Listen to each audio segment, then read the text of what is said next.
Welcome to CTV Sports. I'm Dale Schwetz, and we are live in the studios for the 2022 St. Regis World Snow Polo Championship from Rio Grande Park in Aspen, Colorado. What a day we had yesterday for our High Alpine Cup and our charity match.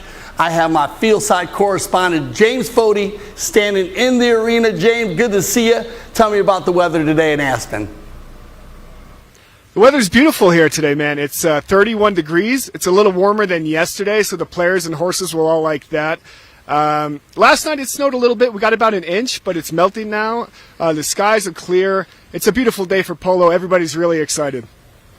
The surface looked amazing yesterday. You're standing right in the middle of the arena. Tell me how it looks for today's game. This surface, man, it's great. Yesterday, it held up so well, they didn't even have to drag it in between games. The players are really happy. They're moving really well on it. It's very smooth. Right now, you can see it's perfect. They keep it in tip-top shape, and kudos to the ground crew. They've done a great job. Yeah, we're looking forward to that. Steve Lane and I were calling the game yesterday, and James, it looked like the crowd was building all day long. Tell me about the energy of the crowd there at the arena. Yeah, it's funny. As you know, this tournament's usually played on the weekend, and it being Tuesday and Wednesday where we're playing the games, you get a different crowd. You know, City Hall is right over here, so you can see all the employees poking their heads through the window all day, and they're getting a kick out of it. And you get different kinds of onlookers. It's a little different than normal, but you're getting a bunch of people here that wouldn't normally be here, and that's just giving a whole new feel to this tournament. All right, let's talk polo, the elephant in the room. For our finals today, we have a lot of family members competing against each other. Fill us in. Yeah, you said it. You know, for the final, you have St. Regis taking on Blade and Bow for the final in the morning.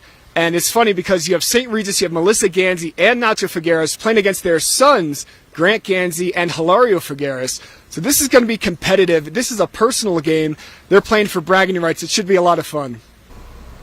James, always good to see you. Have an amazing day out there. I have my co-commentator, Steve Lane, in the studios. Let's go to Steve. Steve, what do you see out there? Well, Dale, I am seeing a loaded VIP crowd, and we are getting ready here for the national anthem. And singing the national anthem is Kelly Jekyll. Kelly Jekyll out there, accompanied by Jenna Hammond, who will be holding our flag out there. So, ladies and gentlemen, at this time, please stand. Gentlemen, if you would remove the lids for the singing of our national anthem. Take it away, Kelly.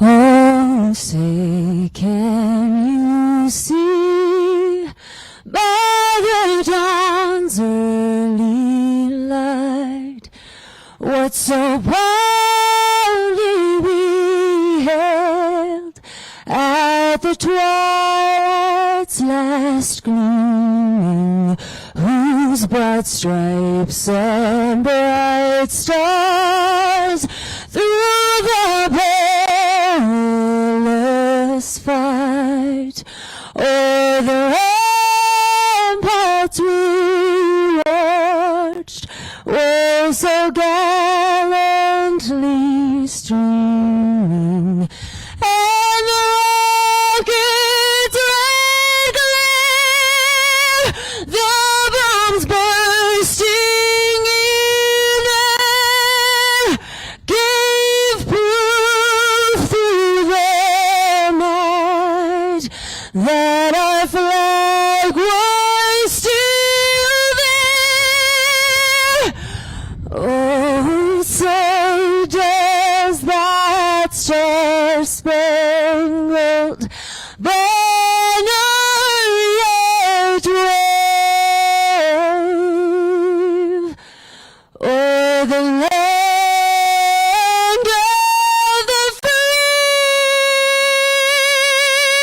free and the home of the brave.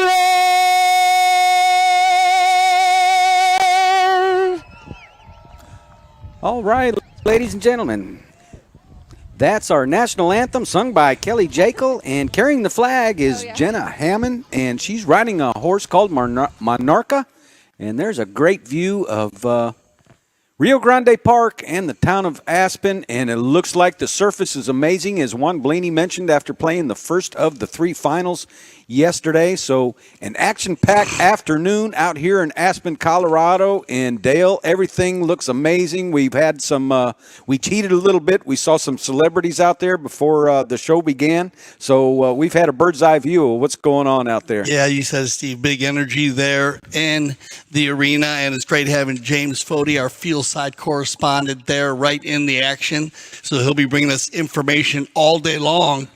Now, remember, this is the Aspen Valley Hospital Foundation, and donations are welcome. It is a fundraiser, this tournament, and look at the people. We talk about the VIP charity side, and, of course, we have our opposing sides where you can walk up from outside, so we can have people all over the Aspen area that can join us for the tournament. Now, remember, doubleheader today. So we will start here with our 2022 St. Regis World Snow Polo Championship Final, and then we'll also lead right into our Aspen Cup Final.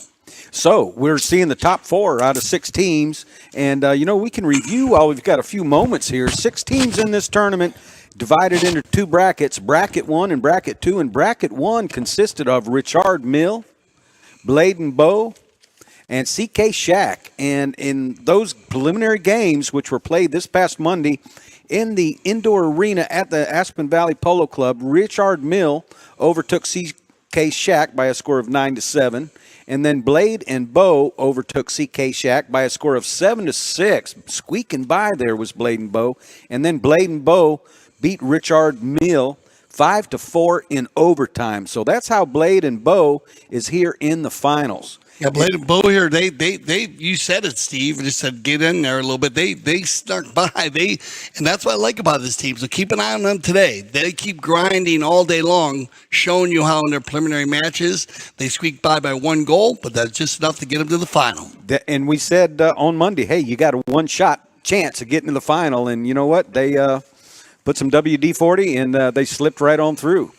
So bracket 2 was NetJets, and they overtook Edmonston 6-4, and then St. Regis overtook Edmonston 9-6, and then St. Regis overwhelmed NetJets by a score of 7-5, and that's how St. Regis. So these 2 teams we have today won both of their preliminary games on Monday. Yeah, we talked about these teams. St. Regis being very balanced. Melissa Gandy scoring 4 goals in the preliminary match, and Nacho Figueres scoring 4, along with Alejandro Navija Estrada. They start with Estrada in the back. Melly plays in the front. She pulls the team. And you have Alejandro Navija Estrada. You and I complimented him being a bit of a Secretary of Defense player. He drives his offense off of his defense, and he does it at a high level. And then Nacho Figueres, the ambassador, he just gets it done in the middle. You'll see rotation from all 3 of them at certain times during the game, but that's their basic setup. On the other hand, Blade and Bow, you have Grant Gansey, the ambassador for Casablanca clothing line. He does an awesome job in the front, and you'll get a 3-man rotation completely. Biddle will be the big gun at the back with 9 goals. He'll use the big ball, but then Ilario and Grant, they'll get that rotation going. Well, the elephant in the room, Steve, you remember, we got Melissa Gansey going against her son, Grant Gansey, and Nacho Figueres going up against his son, Ilario Figueres. That's right. And yesterday we actually had a father and son win the first final for 5th and 6th place, and that was Juan and Santos Bellini taking home the High Alpine Cup. A great job they did too. We got to give Edison Yachts, one of our newest sponsors. We want to thank them. The new red ball is sponsored by them. Today we're using for the Snow Polo World Championships here, and they're going to go use the red ball. We used to use the purple ball, and now sponsored by Edison Yachts. And I love the red ball. They said it's been traveling, and we noticed this. Very clean, very smooth. It looks like it's being hit very straight. It's made out of the same material as the purple ball. a little bit smaller, but it's been traveling very well. Yeah, we talked about that, and even in arena polo, the arena ball does tend to drift right or to the left. But as we mentioned, these balls are going straight. They're traveling straight. The players seem to like it, and the fans seem to like it because it stands out amongst this white snow.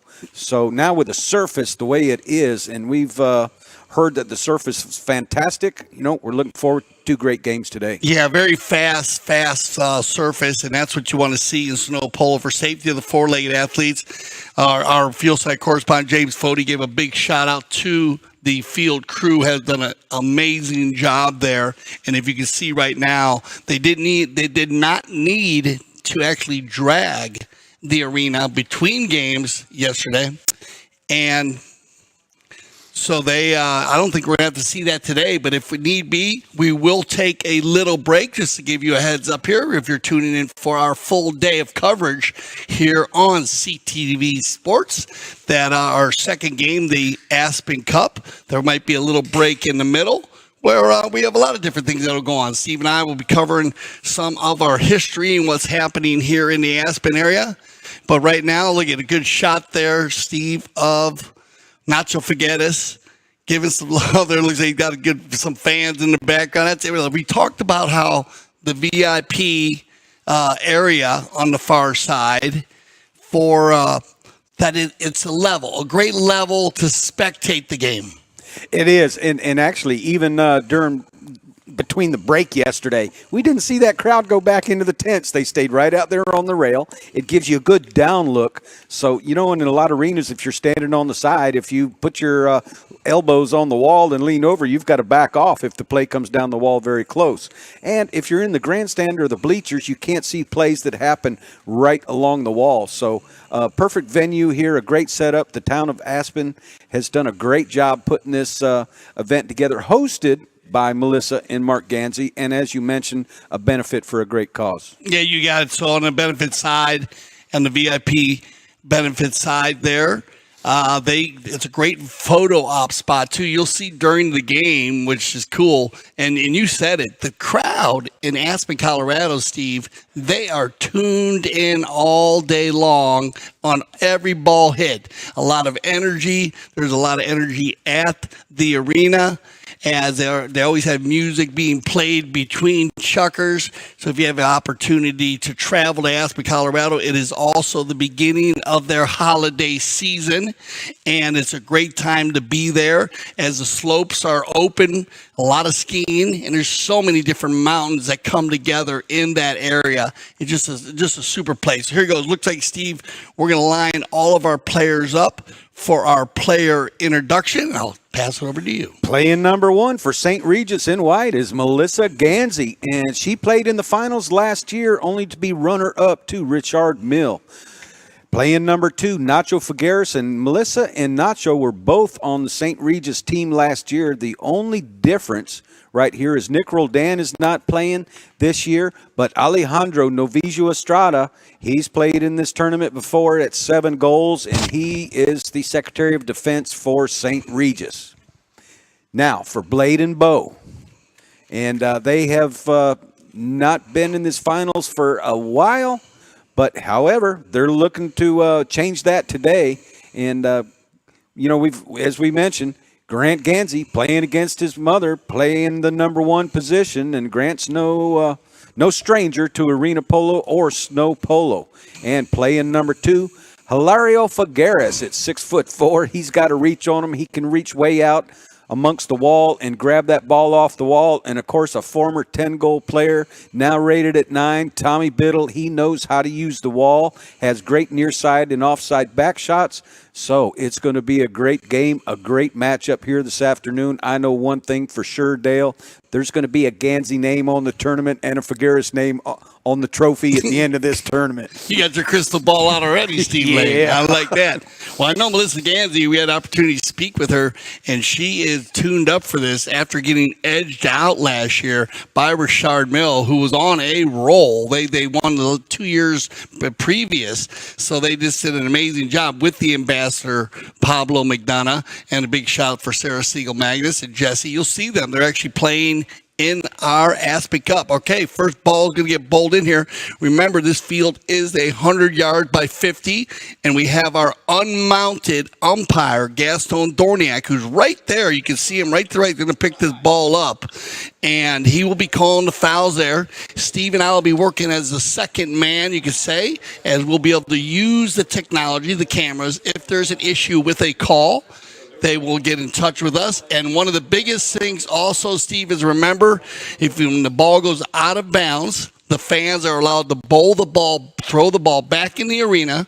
If it goes over the end line, over the boards on the end, then they throw it back in, and the defending team takes a knock-in. There you go. That making it a spectator sport. But right now, Estrada going to play that ball off the wall, but Biddle's going to beat him back. Estrada couldn't block the shot. That ball deflected. Here comes Figueres, but Biddle hits that ball out of the air on about a 5-foot bounce. Biddle carrying it down the arena with Estrada. Biddle's going to ride off Estrada and put that ball over to the right-hand side, and Estrada's going to play the rebound.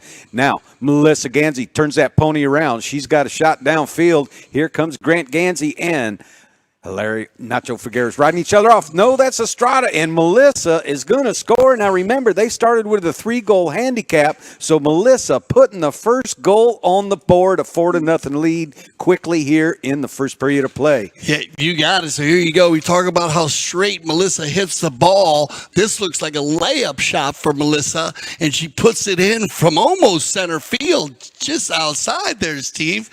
And so that's going to make it 4-0 here. Wow, what a start. What a start is correct. Tommy Biddle's going to pick up the loose ball, trying to work it towards that left-hand side. He hits a shot downfield. That was a shot on goal, but nobody home right there. And now Estrada, he couldn't quite get a hold of it either. And Biddle, he's got an easy shot to dribble it right on through. So right now, that's the first goal for Blade and Bow. So they're going to win the bowling here after an amazing start by Melissa Gansey. And this is what you want to do. Change the energy. They need to do that. You do not want this St. Regis team to get up by 5 or 6 goals. Back to the center once again. Remember, in the arena, we keep going the same direction. So now it's going to be turned around by Tommy. Tommy Biddle trying to get room to work here. Hitting the ball downfield, looking for Grant Gansey, but he's covered up by Alejandro Novicio Estrada. Hilario trying to get around his father, and we wondered when that saddle pad was going to fall off, and it just did. And Biddle Grant Gansey, trying to work that ball back towards the center, but Estrada's going to beat him and take that ball out of danger across the face of the goal. Estrada working it right down along the wall. Biddle's going to come in on the near side, play it off the wall, and that's why he's a former 10-goal player right there. Working the ball back towards Anna. Figueres pushing Hilario in, and we've got our first whistle of the game, and I imagine we'll pick up that loose saddle pad here as well. You got it. So we are going to have a reaching call. As you saw, that ball was going down, and they're going to use the different lines here. So the rules set up here is a good look at this play right here. You see how the white player pushes the dark player across the right of way. So number 2 in the white pushes number 2 in the black across in front of Biddle, and we're going to get an open goal penalty 2. Going to be Double G Grant Gansey to do the honors here for Blade and Bow. And Blade and Bow, Kentucky Straight Bourbon Whiskey. And that ball's going to go off the far side, and this is going to be a free ball. Remember, when the ball goes wide, the defending team gets control. Grant's going to put it across the center. Picked up now by, looks like, Tommy. Tommy Biddle in front of Estrada, and they come together right here. But Estrada and Tommy not having quite enough room on that play as Alejandro picked up the line and the right of way, and a whistle by our unmounted official, Gaston Dorniak. So right away violation right there. You can see how Tommy comes from right to left. Number 3 in dark jersey. He's going to cross over the right of way, being called 80% of the time on the field. The most common foul on the field. It'll be from the spot, and it's going to be Melly. Melissa Gansey puts a shot all the way down the arena, and Nacho's going to break out in front of Biddle, unable to put it in, but Nacho able to turn around. Biddle comes in and gives him a ride-off, and a goal right there by Nacho Figueres. So 2 goals for St. Regis here in the first period of play. Very successful penalty 5 for St. Regis.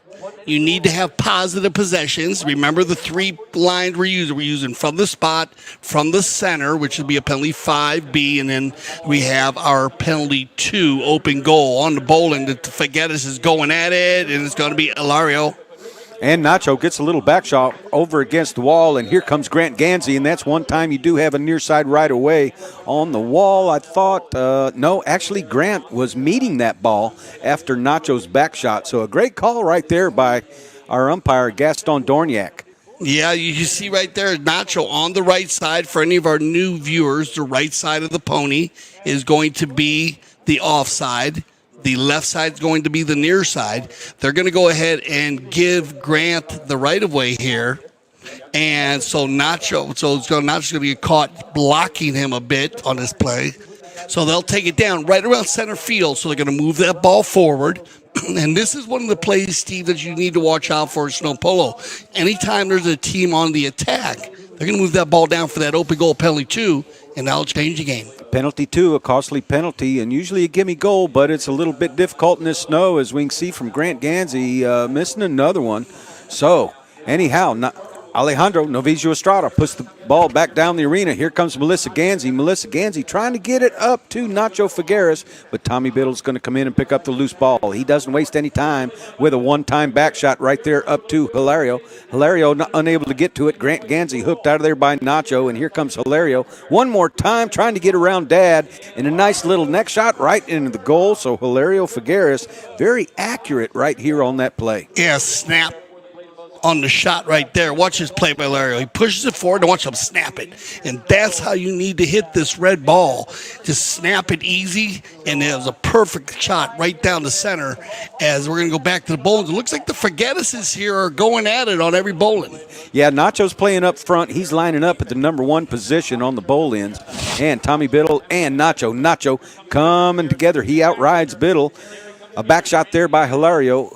Alejandro rides off Grant Gansey, takes the next shot. Biddle's going to pick up the rebound. A nice back shot right there, but Alejandro able to change direction of that ball and then get a nice back shot off. Tommy Biddle's going to go back and retrieve it. A strong offside back shot right there by Biddle. And here comes Alejandro playing a great defensive number 3 right here, trying to get away from Grant Gansey, just staying ahead by a mallet length. And he's a long, tall, lanky guy too, and he can outreach and stretch with the best of them. Our clock winding down right here, and hopefully we can see a score, and that's going to end Chucker number 1 right there with a score of 5-2. That handicap is staying alive, the 3 goals that St. Regis got, so we're even on the flat after the first period. Yeah, good call there. It's all about the handicap at this point, and that's what St. Regis wants to do. Remember, we have that 13-goal team going up against an 18-goal team.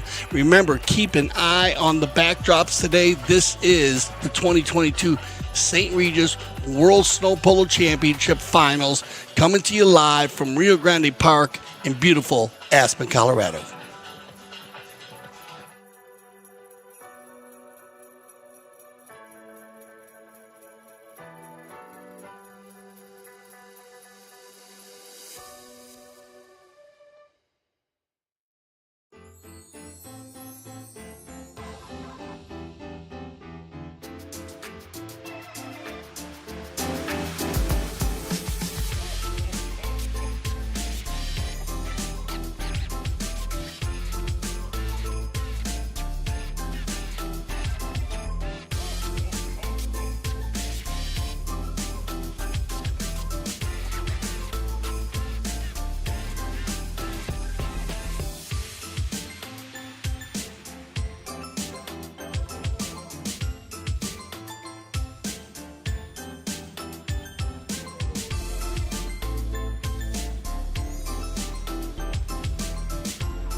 Okay, welcome back here for the 2022 St. Regis World Snow Polo Championships.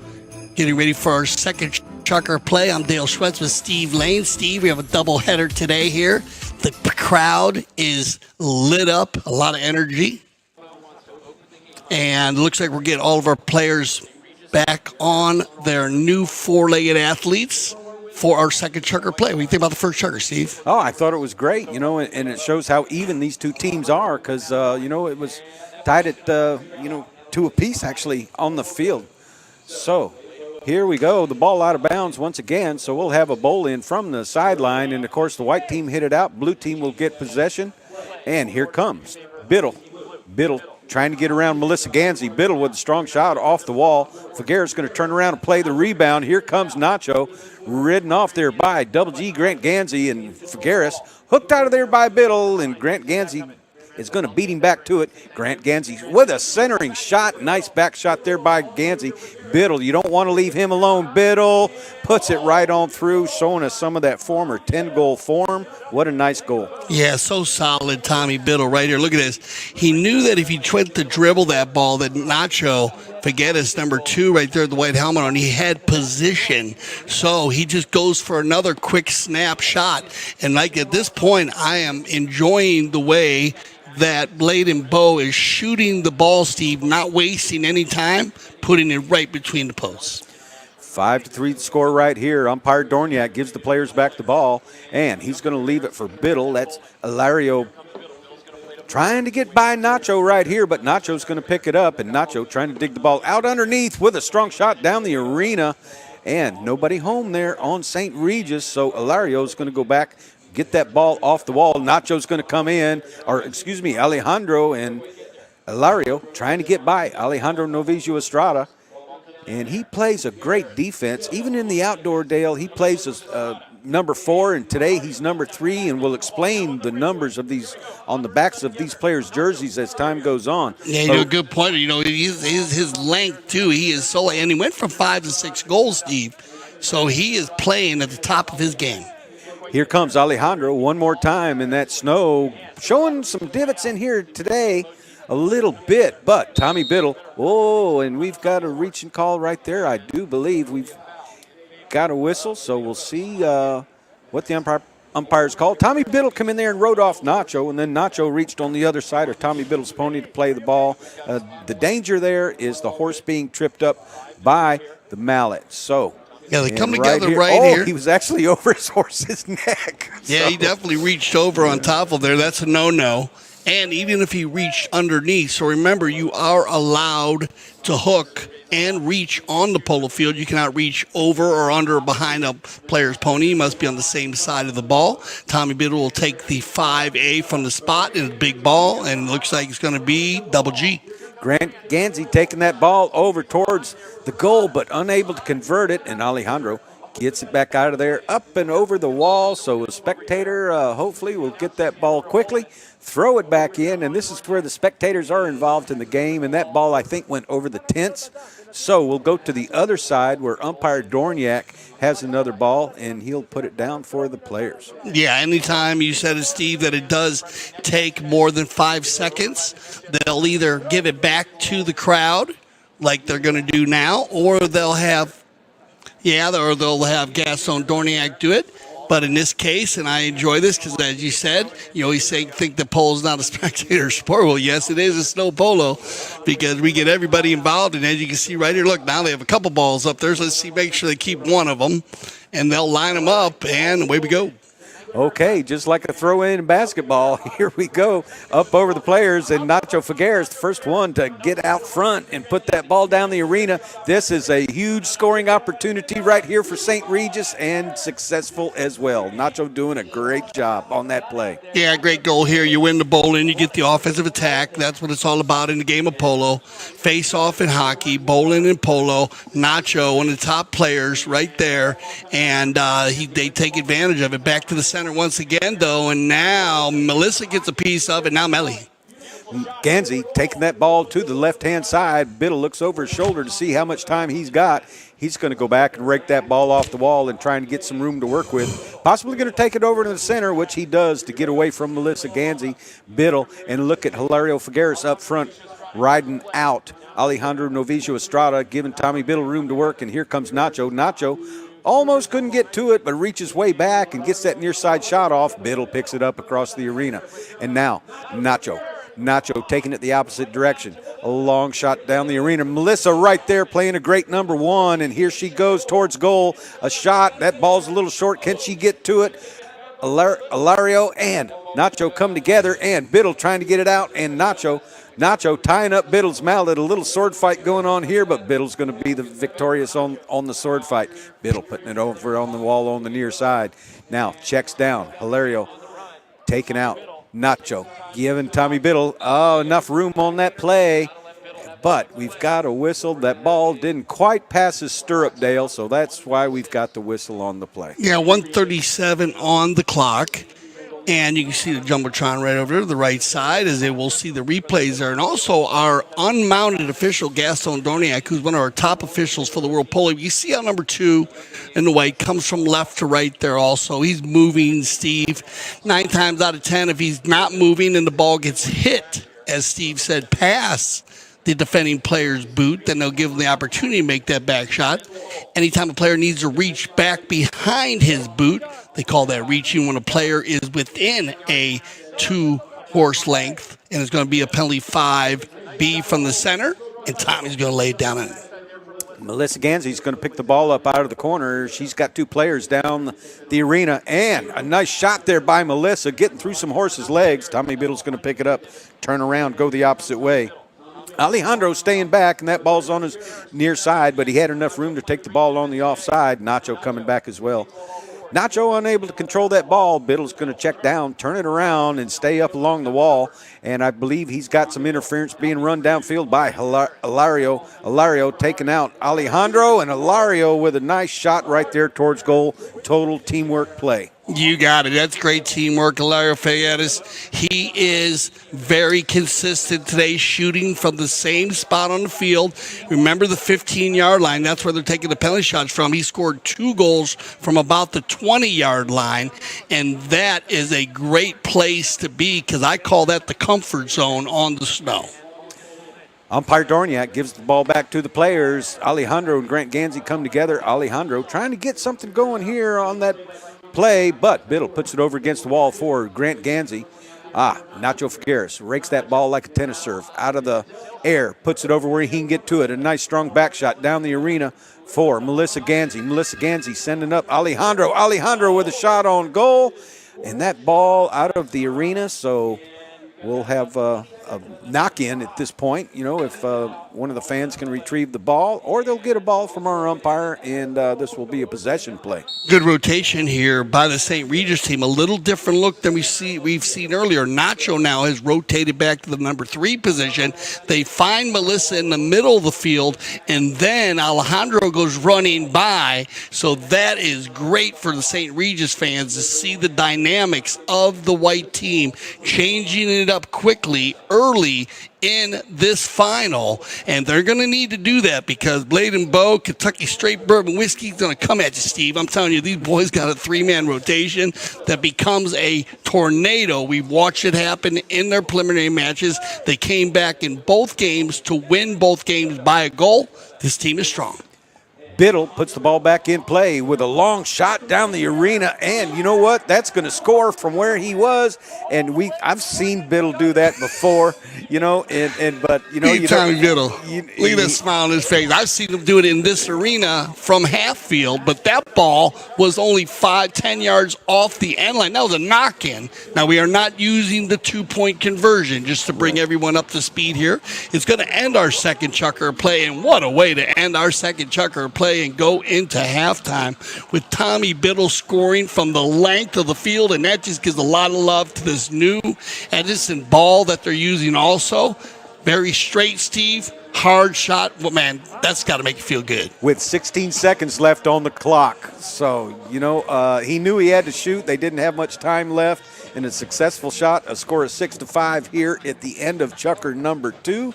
So both teams doing that rotation, as you say, and still anybody's ball game. You got it. So thank you for joining us here. We're going to go into halftime. This is the 2022 St. Regis World Snow Polo Championship Final, and I know they're raising the energy up there. Tommy's got them all pumped up after a goal like this, so we're going to go to a little break, and Steve and I will be right back here on CTV Sports.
All right, back to action. We've got a bowl in right here, starting the third period of play. And Tommy Biddle getting that ball out of the bowl in, puts the ball underneath Nacho Figueres' pony, and Nacho's pony kicks it just a little bit, but Biddle able to regroup. He's got two teammates out in the center of the field trying to get it to Hilario. He's going to do a back shot of his own. Melissa Gansey going to turn and take that ball out of danger. Alejandro coming in, taking out the man, allowing Melissa to keep that ball moving. Melissa with a strong shot down the arena, but Hilario outrides Nacho. Hilario with a shot over against the wall, and here comes Alejandro and Grant Gansey come together. Alejandro with a back shot towards the center of the field. Biddle coming in there as well, able to get by the hook of Nacho Figueres. Biddle with a centering shot down towards his end of the arena. Grant Gansey out there all by himself, unable to do it. Hooked out of there by Alejandro. Here comes Nacho and Hilario. Hilario with a nice shot. He knows where Biddle is. Biddle, can he go for the next shot? Nacho crosses that line in the right of way, and we've got a whistle right here, and I believe that's going to be with a shot for Blade and Bow. Yeah, Tommy Biddle. He's going to come right across the field right here. Watch this. Now see how Nacho goes on the offside. Number 2 in the white had a near side play there. Tommy knew that. He just shut it down and let the player make a mistake. Very schooled up, Tommy Biddle. Yeah, and you know what? He's so smart in the arena. Strong, too, I might add. So this is going to be the third open goal penalty in favor of Blade and Bow. And here is Grant Gansey. Make no mistake here, and that's going to tie things up. The first of the undefended goals by Gansey. So the first goal of the third period of play, we've got a tie game. Yeah, and this is a big play for Grant as he missed his first 2 penalty twos, and he is very, very strong on penalties. So this is a breath of fresh air for Blade and Bow and the equalizer. Biddle trying to get by Nacho Figueres, a near side neck shot over towards the center, trying to find Hilario. Hilario trying to get around Alejandro. Hilario walking the dog right here, going to take the ball to the wall, but Alejandro staying right with him. Grant Gansey's going to back him up. 2 white shirts right there trying to ride him off. Having a little pony trouble right here, and Nacho Figueres clearing that ball out up to Alejandro. Alejandro with a strong shot down the arena. Hilario coming back, working that ball back around, trying to get by Nacho. Nacho's got no play right here. Hilario taking the man out, leaving the ball for Biddle. Biddle chooses to take it back towards center. Biddle keeping the drive alive right here, unable to keep it going. A back shot there by Nacho, and Hilario coming back. Hilario with a tail shot over towards the wall, right to Biddle. Grant Gansey's going to pick it up instead. Grant doesn't waste any time, sending that ball down the arena off the wall, and here comes Nacho Figueres. Nacho. I'm liking these one-time hits and long shots down the arena right up to Melissa Gansey. Melissa Gansey centering that ball. She's going to shoot towards goal, and a lofting shot stabbed out of the air by Hilario. Hilario trying to outrun Alejandro off the wall. Nacho going back. Alejandro with an offside tail shot. That ball up against the wall. Melissa and Tommy Biddle come together, and Tommy is going to get whistled. Melissa Gansey playing the rebound, and Dale, we talked about that play the other day. You know, anticipate the rebound, go to the rebound, take plays away from your opponent. That's exactly what she did. No, perfectly well read here by Melly. She catches Tommy. You see Tommy shaking his head. He put his hand up. Melissa picked the ball up right away, went right to the penalty too. And I told you, you need to watch out in snow polo, the same in beach polo. They use the same procedure. Any foul that's on that side of their offensive attack is going to get moved down for an open goal. And these can hurt you in these games. And we've seen this happen already. Blade and Bow, they're 1 for 3. And it's a tied game. Melissa is going to read it just perfectly as you explained it, Steve, her picking up that deflection and catching Tommy, and now she's going to go ahead and do the honors for St. Regis.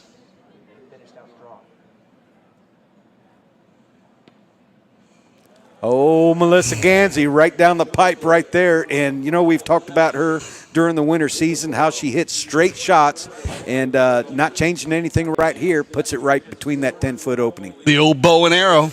And I was surprised when we interviewed her, we talked to her about the bow and arrow. She said she actually shoots the bow and arrow very well.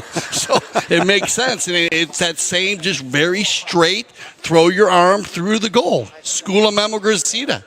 I mean, they'll teach you that. We teach you that in the polo school. Wherever you throw your hand, that ball's going to end up. And Melissa Gansey demonstrates that perfectly on every shot she makes. She's very good at keeping her wrist straight down at the bottom of her swing, and that puts the ball straight, and that's just what happened right there on that shot. But right now, Biddle sends the ball over to Ilario. Ilario, that's his third next shot goal, I do believe, if I remember correctly, and Ilario very accurate on the next shot to the goal. 3 for 3, and he has been superb today. I mean, he's probably has the highest ratio shooting. His percentages are perfect. He shot 3 times. He's made 3 goals. So that's what you want out of your number 2. Well done, Ilario. Here comes Biddle. Biddle avoids the hook of Nacho. Biddle trying to get that ball out from under his horse. Alejandro's going to come in. Those mallets come together at the bottom of the swing. That ball over the side wall, out of bounds. A fan right there very quickly to retrieve the ball. So is our umpire, Dorniak, and a change of possession play here for Alejandro. St. Regis, the team in white, big sponsor here at the Aspen World Snow Polo Championships. Here comes Nacho and Grant Gansey come together. Grant Gansey trying to get out of the way, and we've got a whistle right there of standing on that right away.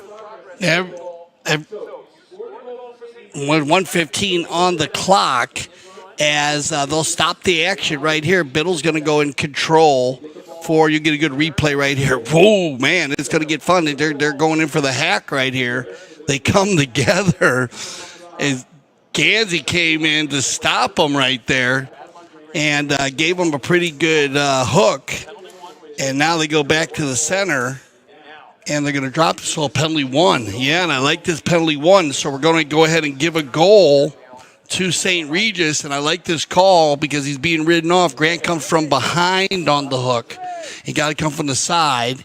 And Nacho's right there in front, so in the vicinity of the goal. So now they'll bring it back to center and give possession to St. Regis. Yeah, a little extra added addition right here for snow polo. And the reason we don't have a mounted official in the arena, so bowling it in at the 15-yard line, nearly impossible. And we've kind of shifted the rules here just a little bit, like an outdoor. Take it back to the center of the arena, give that team a shot, no 2-point conversion. I love this procedure change, Steve. I think the tournament committee was dead on this one. We had an opportunity to sit with them. And I love their decision. Yep, absolutely correct. And here's Biddle trying to work the ball down the arena. A little soft shot over there to Ilario, but Nacho picks it out of the air. Melissa's going to go retrieve that ball up against the wall, leaving it for Nacho.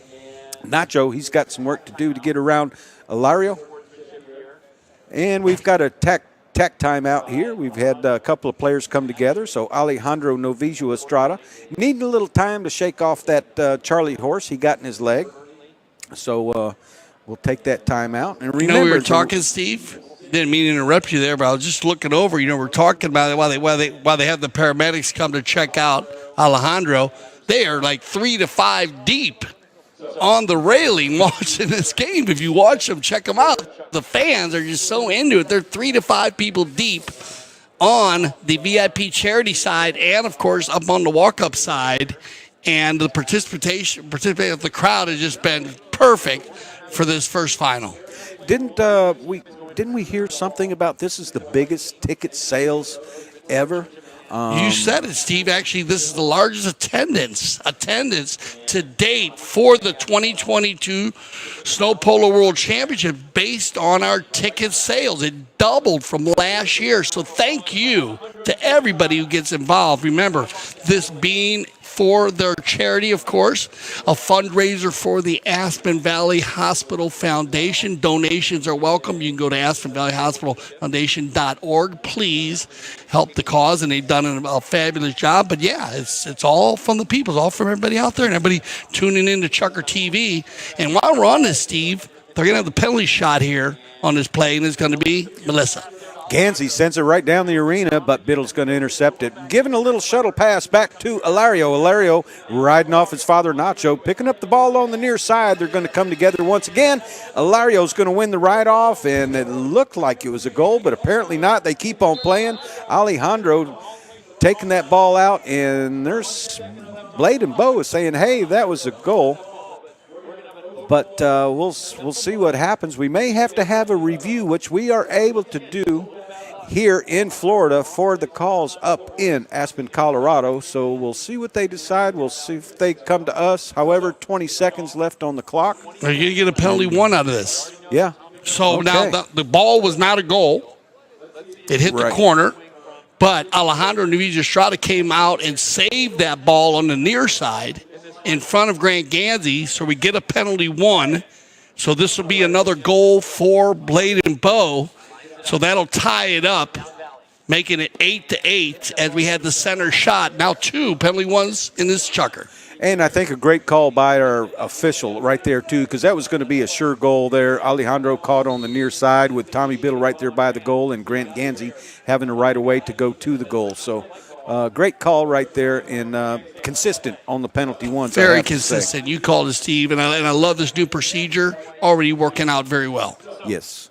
So here we go, and it looks like we've had a whistle against Blade and Bow. So a center hit. A center hit, and I expect it to be a one-time hit with 8 seconds on the clock. And the score is 8-8, tied up after that last penalty one.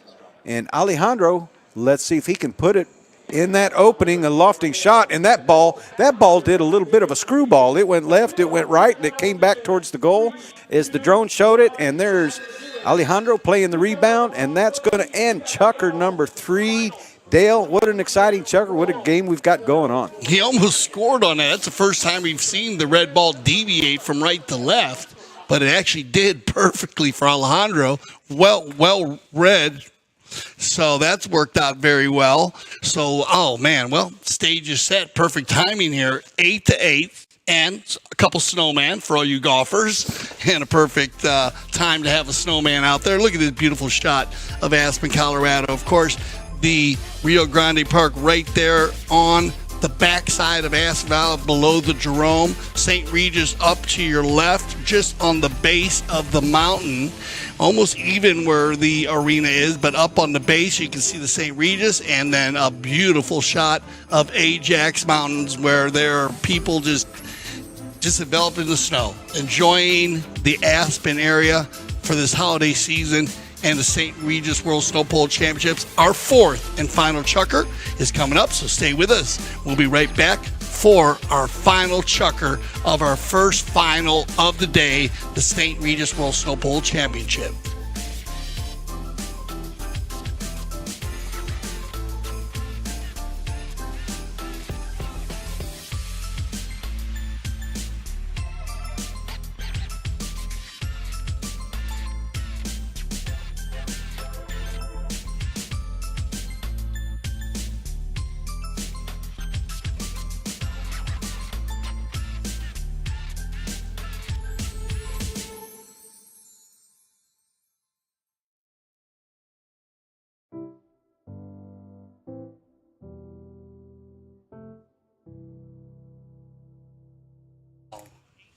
C-A-L-C. It's Cal. That's pretty good.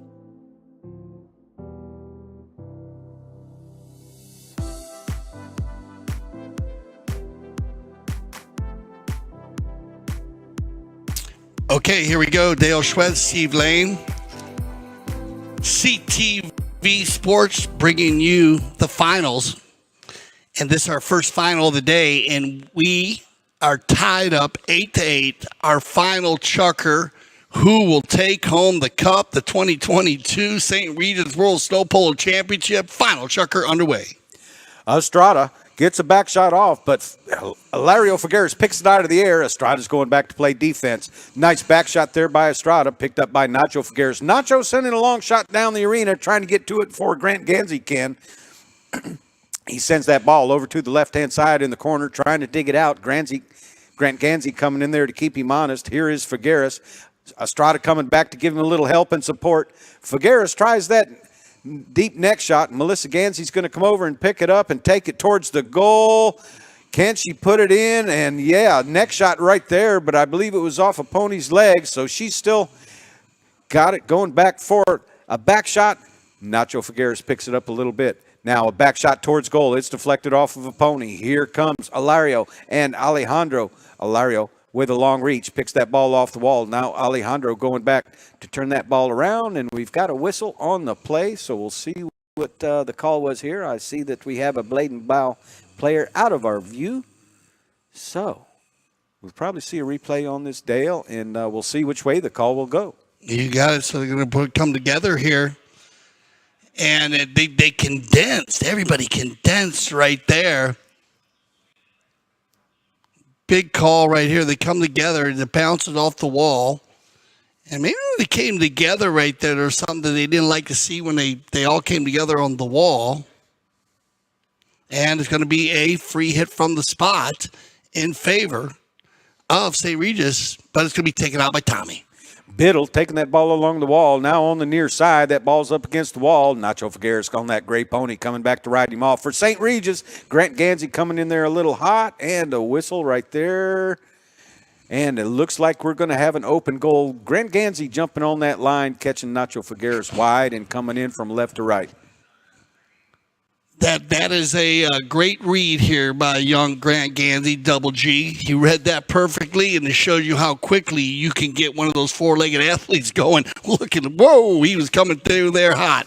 As they say, coming in hot, Grant Gansey. But you need to get there quickly with a guy like Nacho Figueres. If he gets out of there, you know, like Nacho can, and it extends that window, Steve, they won't blow the whistle there. So good riding here by Double G. Let's see if he can finish the open goal penalty, too. Yes, he does, and Blade and Bow is going to take the lead for the first time today. Grant Gansey's second open goal penalty 2 of the day, and has not scored from the field yet, but has been a workhorse out there, allowing Tommy Biddle and Ilario Figueres to do a lot of work.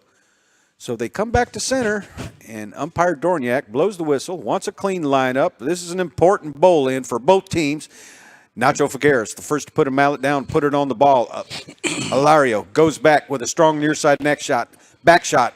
Melissa Gansey sends it over towards the arena. Nacho coming in. So does Biddle. Biddle with a near side back shot. Melissa Gansey with an offside shot picked out of the air by Ilario. Melissa does that as well. Great job right there by Melissa Gansey, taking the ball back to the right where Grant has no play. She's going to tee it up and possibly leave it for Alejandro. No, she's going to shoot, and just off to the right-hand side. Nacho tries a little back shot, deflected by a pony. Biddle coming in there as well. Sends it down along the wall on the near side. Grant Gansey picks it up momentarily, but don't worry, Ilario right behind him.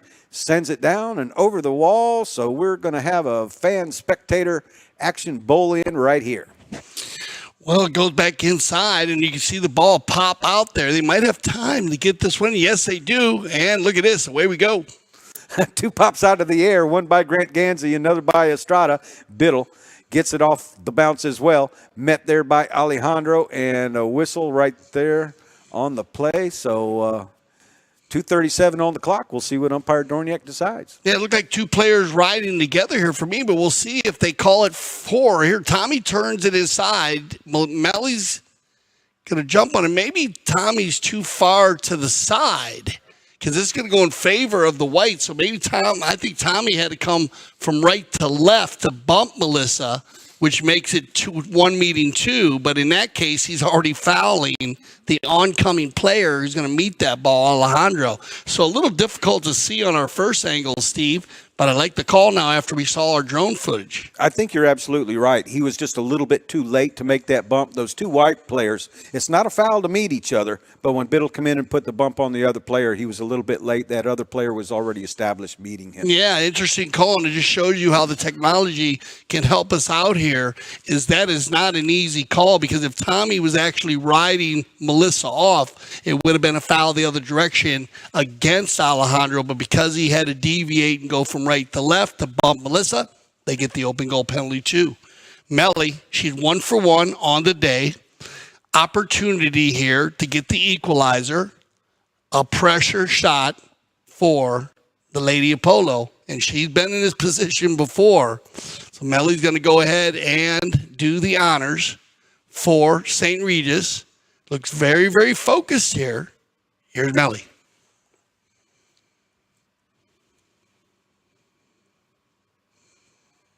Melissa Gansey puts it a little bit to the left-hand side and up and over the wall. Biddle will wait for the ball to be thrown back in, and it'll be a knock-in right here by Biddle. Biddle's got a long way to go right here, but he can make it in one shot. We've seen it already today. Grant Gansey and Alejandro riding each other off. Biddle's going to meet this play. He's going to slow things down. Melissa Gansey coming in, but just a little too late to draw the foul on Biddle, and Biddle puts it up in the air. Alejandro has no play. He's going to ride off Biddle. Biddle, he's dangerous on those neck shots, but Alejandro puts his mallet down and blocks the shot, so that ball up and over the wall. Fan quickly retrieving it as time is winding down, throws the ball back in. Alejandro putting the ball back in play. 2:06 left on the clock, so Alejandro just waiting for players to get in position. The clock did stop. Alejandro surveying the field down front. Melissa Gansey going down as well. Nacho Figueres being ridden off way downfield on that gray pony, trying to get loose from Alario. And another whistle on the play as Grant Gansey picks up the line in the right away with Nacho coming on around. So Grant is riding those fouls, which takes plays away from the opponents. Yeah, Nacho's good. Nacho wants to get control here, but I don't see any play that Nacho had. He looked like he was a little frustrated on it. Well, they're going to talk about this one, but they're going to drop it from the spot. I like the call. Grant's 100% on the line there. Nacho, I don't think he saw Grant coming, so he gets caught underneath him on the right-of-way violation. Tommy Biddle from the center on the 5B. So Biddle puts the ball back in play. Figueres tries a little flip pass over to Alejandro. Alejandro working the ball along the wall. Grant Gansey's going to come in for the hook. Alejandro reaches way out. Followed up now by Nacho. Oh, bad luck right there. Nacho into a pony, but a strong back shot right there. 1:35 left on the clock. Grant Gansey going to pick the ball up off the wall. They're leading by 1 goal with a score of 9-8. St. Regis needs to get something going right here. Alejandro riding off Alario. Alejandro still in control of the ball. Alejandro followed up by Nacho. Grant Gansey comes in for the hook. Millie sends it right back down the arena. Biddle slows it down momentarily. And Alejandro breaking through for the score. So that's going to tie things up right there. What a great goal. All team play. Nacho. Oh, we've got a whistle on the play.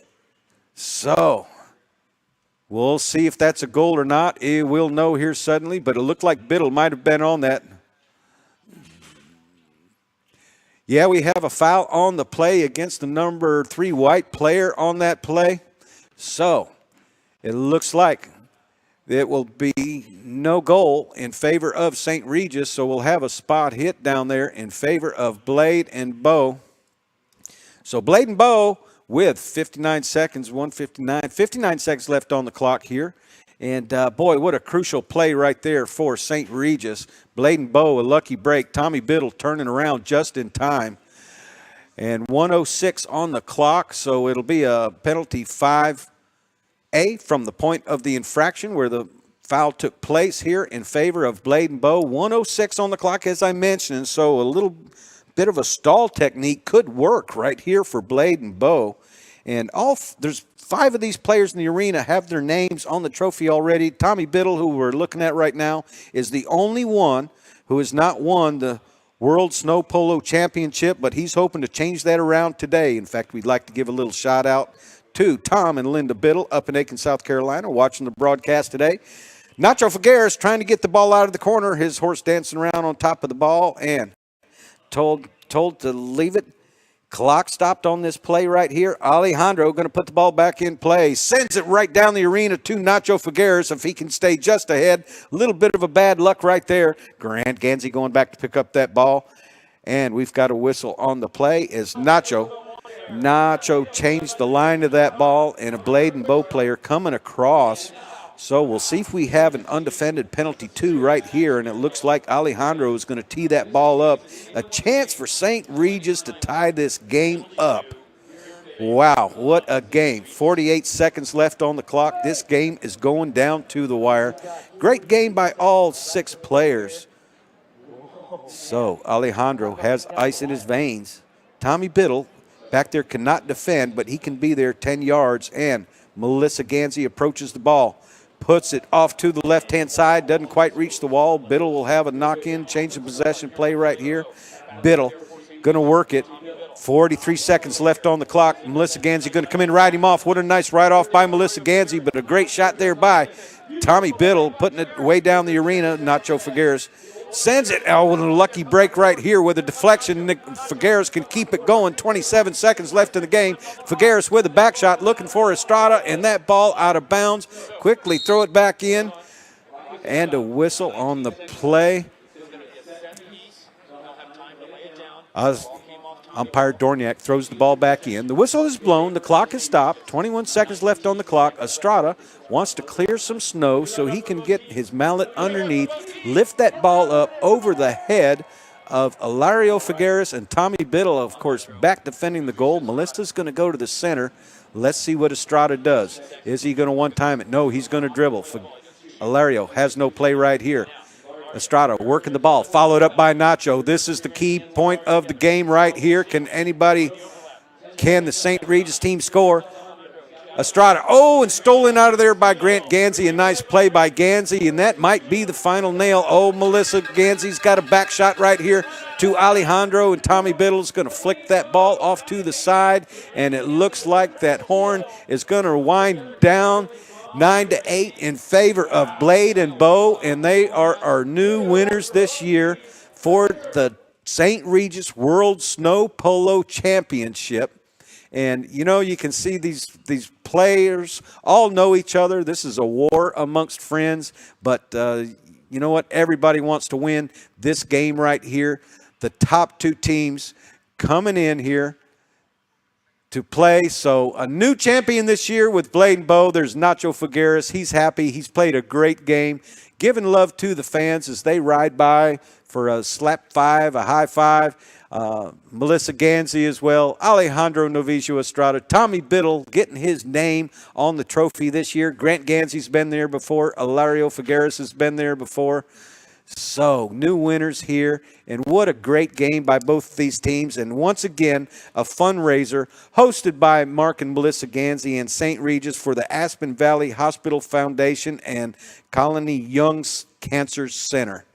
So, Aspen, the town of Aspen getting behind this event. You can see the fans. They love the polo players. They love this event. Everybody dressed. The VIP section crowded. So, what a great game we've had. We are going to go to Dale Schwetz for some final words here in the top final of the World Snow Polo Championship.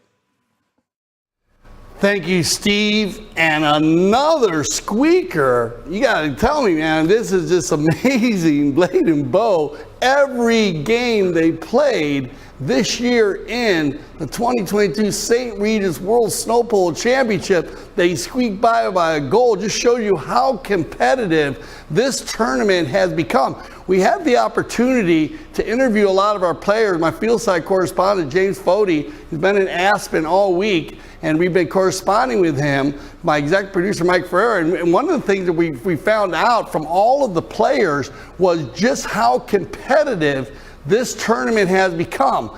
Many reasons why. Well, the surface, world class, and it's gone to a whole nother level. And you can just see that, how that ball travels. Just innovations of the rules and the ball. First of all, the ball, a bit smaller, a bit harder, that ball travels a little straighter. Then we need to throw in some procedures. This year, our tournament committee coming together. Remember, when we have an unmounted official on the field, I'm going to be off the field, not on the horseback, as he was in the preliminary matches. He cannot bowl the ball in on a penalty one. A penalty one, you receive a goal, and then they bowl it in at the 15-yard line in the arena for any kind of arena polo, beach polo, or snow polo. So our tournament committee came up with the procedure to give the ball back to the team, because you need to give an advantage at center field and keep going the same direction. We saw it work today twice in one chucker, and our second chucker today. So it's great to see that procedure is already working. And I want to thank our tournament committee and all of our officials who came together to change that rule as the tournament was coming on. Just a great, great advancement.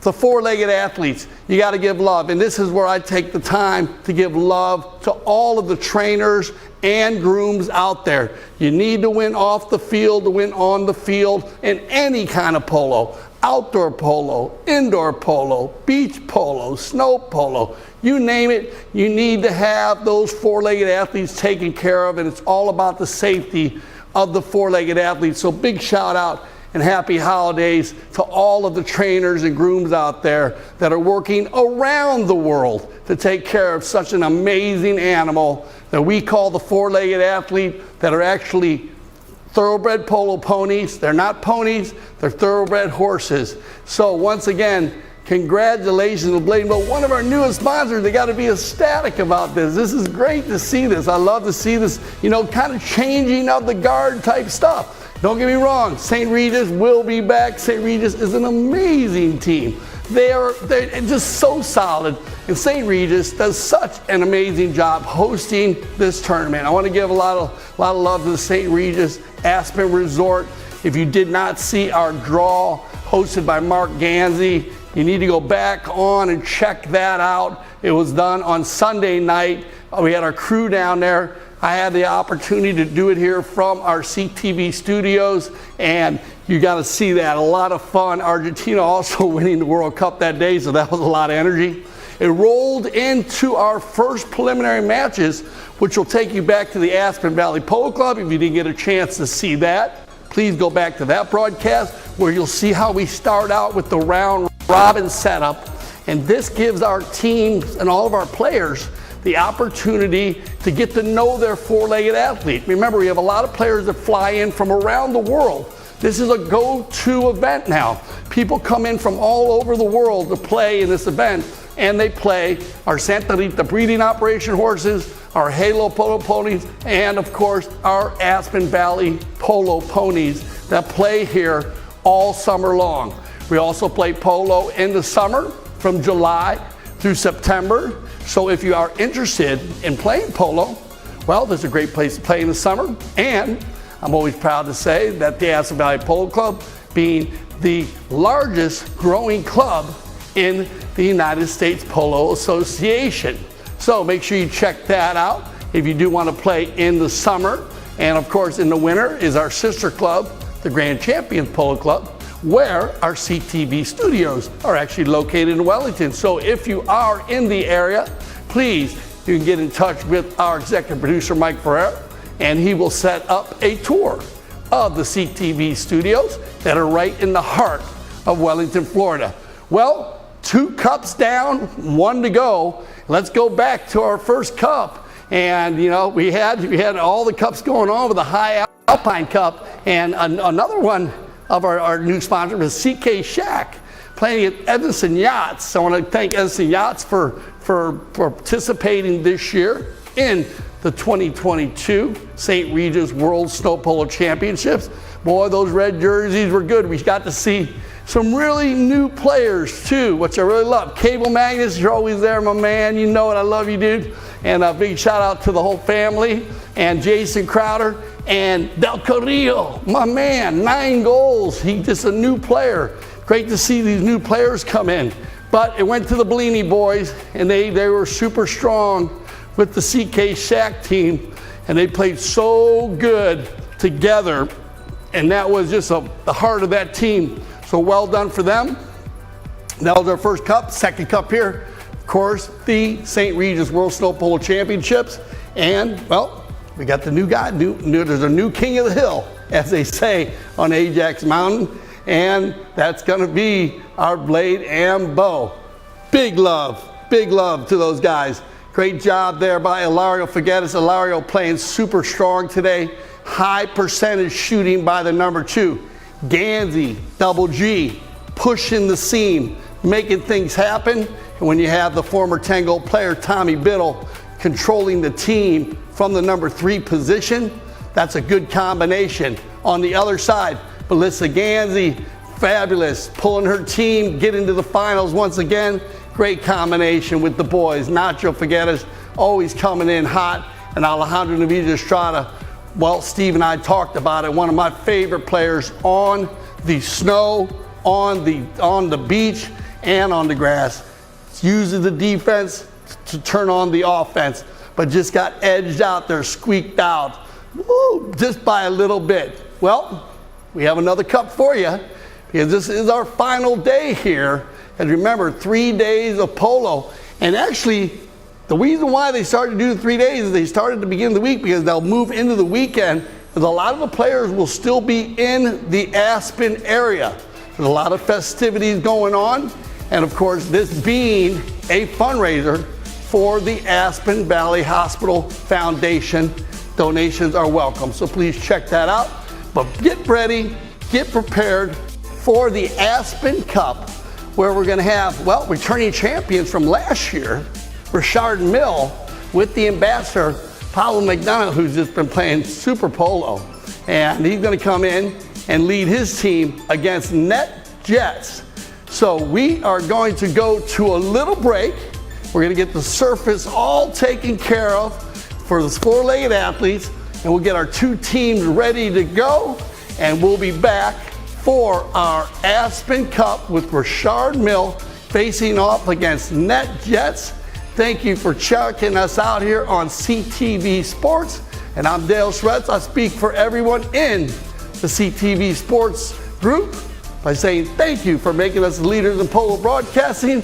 And now you understand why we always say we love snow polo when you see games like this. So stay with us. We'll be back for our second final of the day, the Aspen Cup.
Welcome back as we are preparing here for our second final of the day. Dale Schwetz and Steve Lane. And we're with CTV Sports, and we're live from Rio Grande Park in Aspen, Colorado. We'd like to thank everyone for joining us here for our second final of the day. If you missed our first final of the day today, congratulations. Steve and I were just going over to Blade and Bow winning the 2022 St. Regis World Snow Polo Championship final, edging out St. Regis. But we want to thank Melissa Ganzi, Nacho Figueres, and Alejandro Luis Esther representing St. Regis at a high level. But Blade and Bow, they're going to be the new king of the hill. And Grant Ganzi, Ilario Figueres, and Tommy Biddle winning every game, Steve Lane, by a goal. And you were talking about it, and we can bring it up a little different when you have your preliminary matches down at the Aspen Valley Polo Club. I was talking about where you play a round-robin setup on the dirt, and you can go through some of the plays that are going to be different here because we are preparing now here for the Aspen Cup. What do you think? Oh, I think it's, we've got a good surface going on here. They've redone the surface. And Richard Mill, the defending champions, I'm sure that they would like to take over the third place in this game here. The Aspen Cup is for third and fourth place. Richard Mill winning this tournament, the championship, 3 out of the last 4 years. So just a couple of bad luck plays in their preliminary matches on Monday. And you know what? This is the first time they've been on the snow in this tournament, but they've had the opportunity to study and look. And right now the ball's in play. Sarah Siegel Magnus playing number 1 for Richard Mill in the light blue. Jesse Bray playing number 2. Pablo McDonough at 10 goals playing number 3 for NetJets in the gray. Scott Wood playing number 1, Sugar Erskine playing number 2, and Juan Martin Zubia, as we see right here, putting a centering shot over in front of the goal. However, it's taken out of there by Pablo McDonough. McDonough trying to get around Zubia. McDonough still working in that light blue jersey, aqua blue jersey, we'll call him today. So right now, there is a back shot right there by McDonough, a little off to one side, and here comes Scott Wood taking that ball along the wall. Scott Wood didn't lose his turn. He's going to keep going. Sarah Siegel Magnus staying right there with him, and a nice back shot there by Magnus.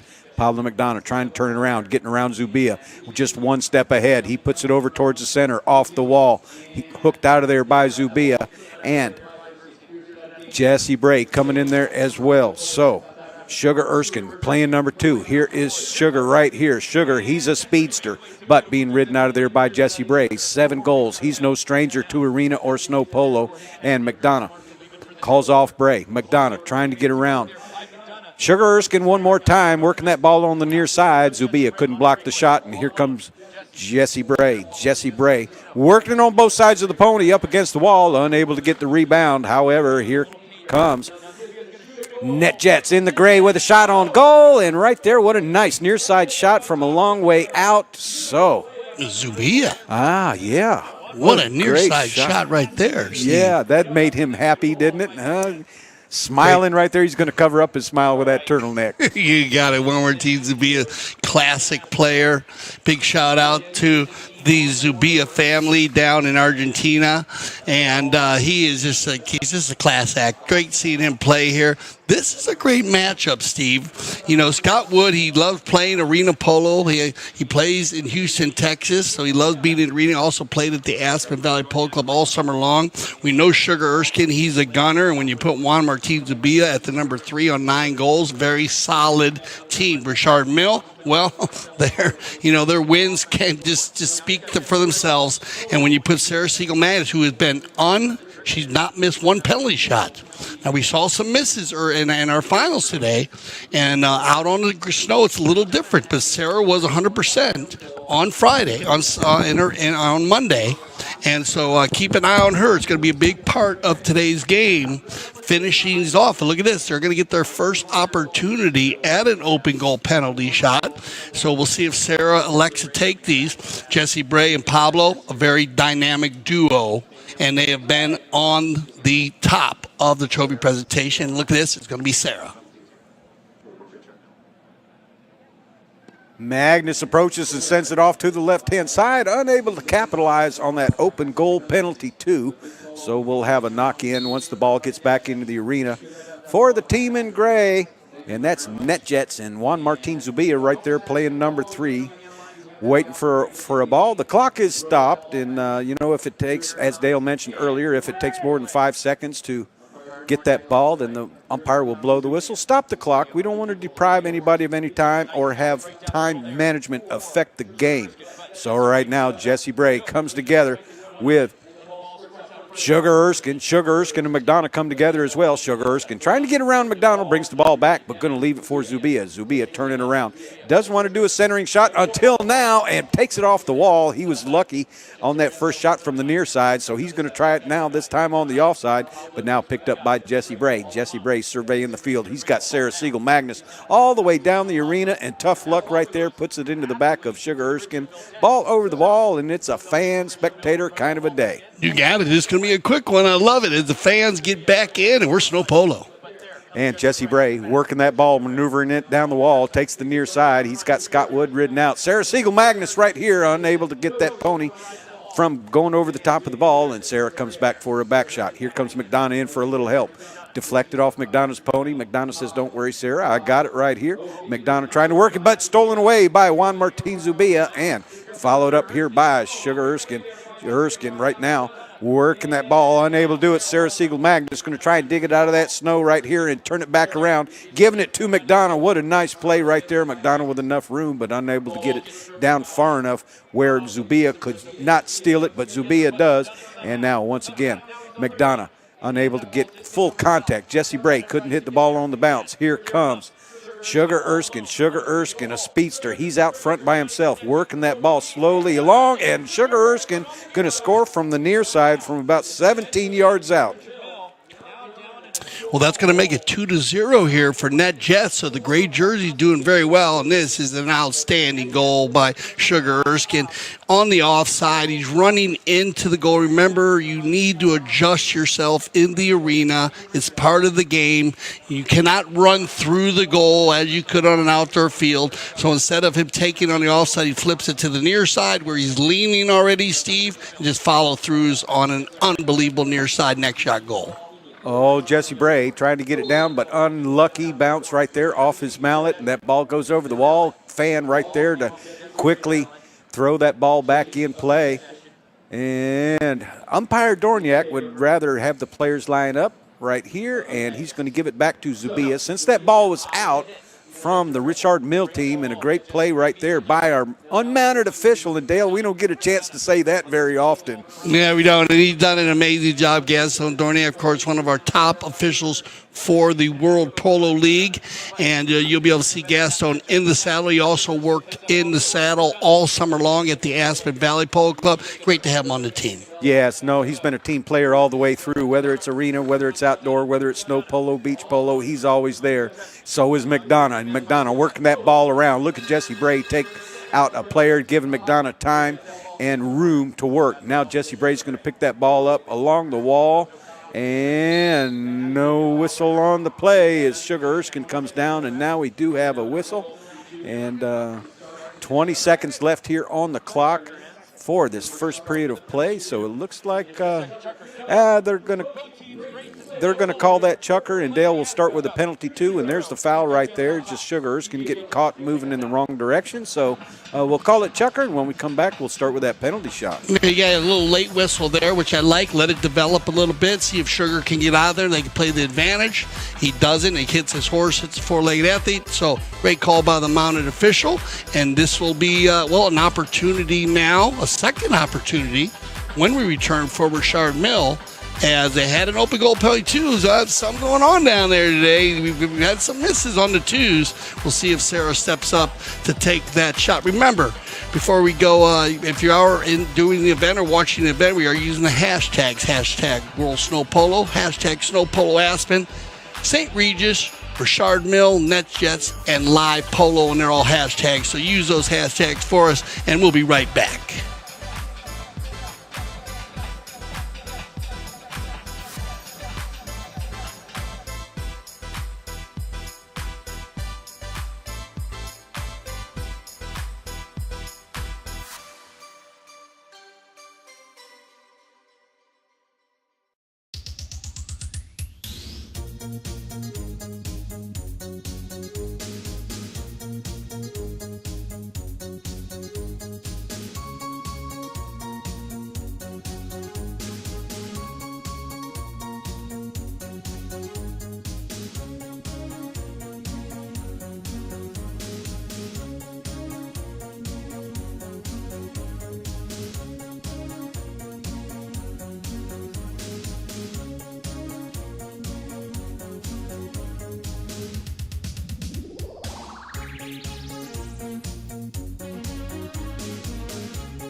Okay, welcome back here. We are going to start on the open goal penalty 2. We are going to switch directions.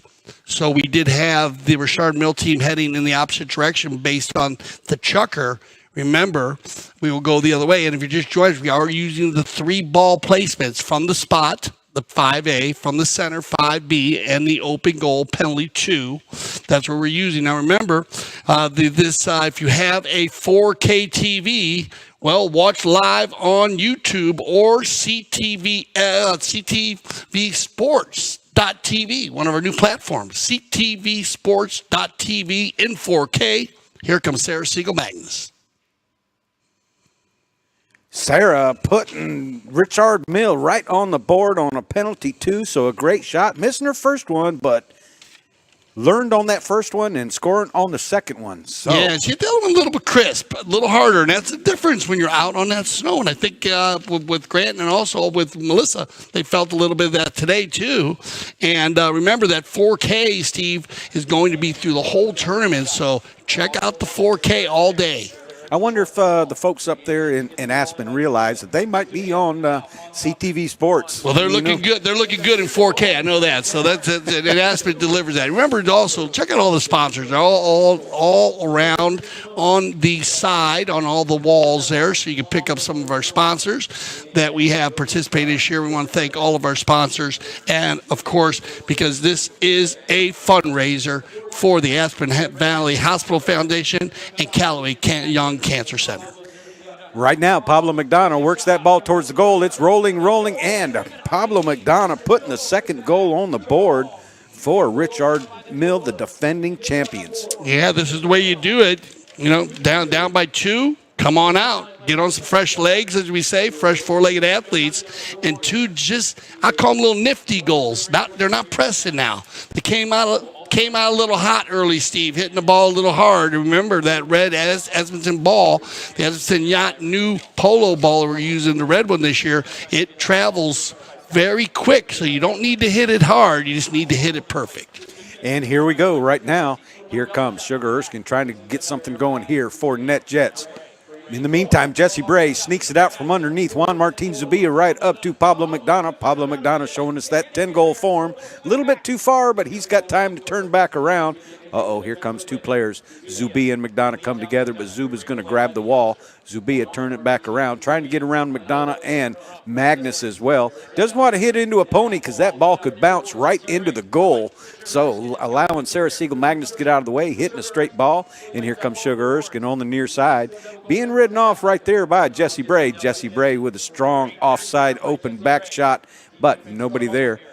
But Zubia, 9 goals with a centering back shot right here to Sugar Erskine. Sugar Erskine working it. Can he get the near side off? No, it's into a pony. So now that ball up against the wall. Sugar Erskine trying to get it back to the center. In the meantime, Jesse Bray, that ball's deflected off pony. Jesse Bray's going to grab the wall. And now Juan Martin Zubia coming in there as well. But Sugar Erskine trying to get around those blue jerseys, but he's going to give up the line right there to Jesse Bray. And now Pablo McDonough has room to work. Jesse Bray holding the player out.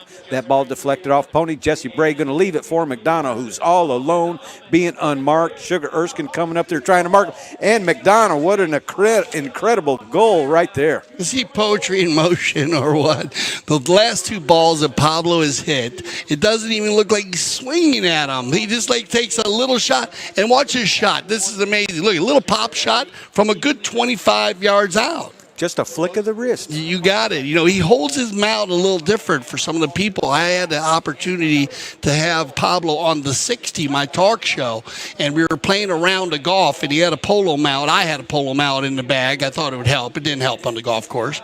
But he does hold his mount a little bit different on his thumb. He says it gives him a little more of an opportunity to use that wrist. So Juan Martin Zubia out turning Jesse Bray right here on that gray pony. Jesse Bray now turns around, trying to get the ball back towards the goal. Pablo McDonough, we just saw that play. They worked very well, but McDonough unable to put that one in. Jesse Bray coming down there. Sugar Erskine's got to give way, so Jesse Bray trying to get around. And we've got a sword fight. Boy, I'll tell you what, this is a who's got the stronger wrist and the quicker stick right there. So they had him all. Jesse got him. He got away from him, but now look at this travel. Big ball here, and it's going to be a run. Who's going to get there first? It's going to be Scott. Wood right here trying to go down to the arena, working it on the near side, unable to make contact. A nice back shot right there by Jesse Bray. Here comes McDonough. McDonough got to get around Zubia. Zubia 9 goals, McDonough 10 goals. So McDonough, a little help from the pony right over to Jesse Bray. Jesse Bray decides to go the other way, turning it back around, being ridden there by Zubia. Jesse Bray with a nice next shot, but Sugar Erskine has the rebound, had the line on that, and a back shot out of there. Now Jesse Bray looking over his shoulder, being told what to do by McDonough. McDonough's going to take an opponent out, and Sugar comes right down the line and met that play perfectly. He's on a run all by himself, and his pony is going to allow him to come back to the offside and put it right on through. What a pick here by Sugar Erskine. He lines them up just perfectly. When you see the replay here, this is a perfect play. Look at 100% on his side. Nice meet. And another one. Just a nice little butter shot and let it carry through. Both teams figuring it out very quickly here in the first half. And that's going to go ahead and click. The time's going to go ahead and tick down here.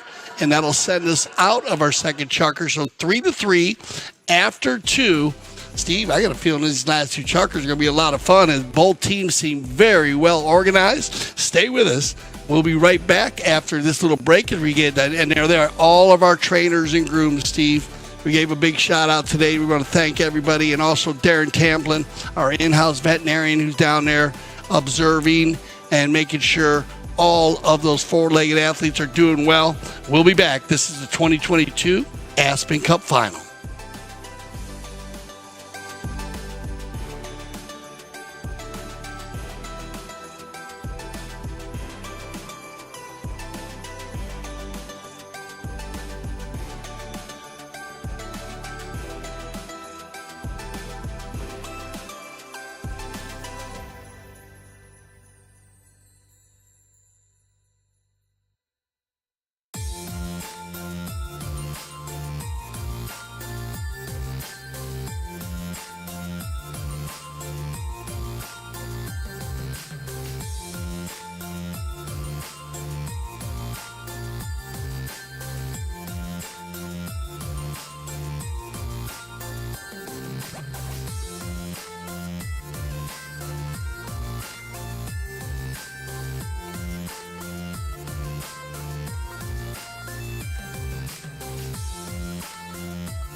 Okay, welcome back. Third chukker action. Dale Schwed, Steve Lane here, CTV Sports, coming to you live from Rio Grande Park in Aspen, Colorado. Our second final of the day, our third day of polo in Aspen for the St. Regis 2022 World Snow Polo Championship.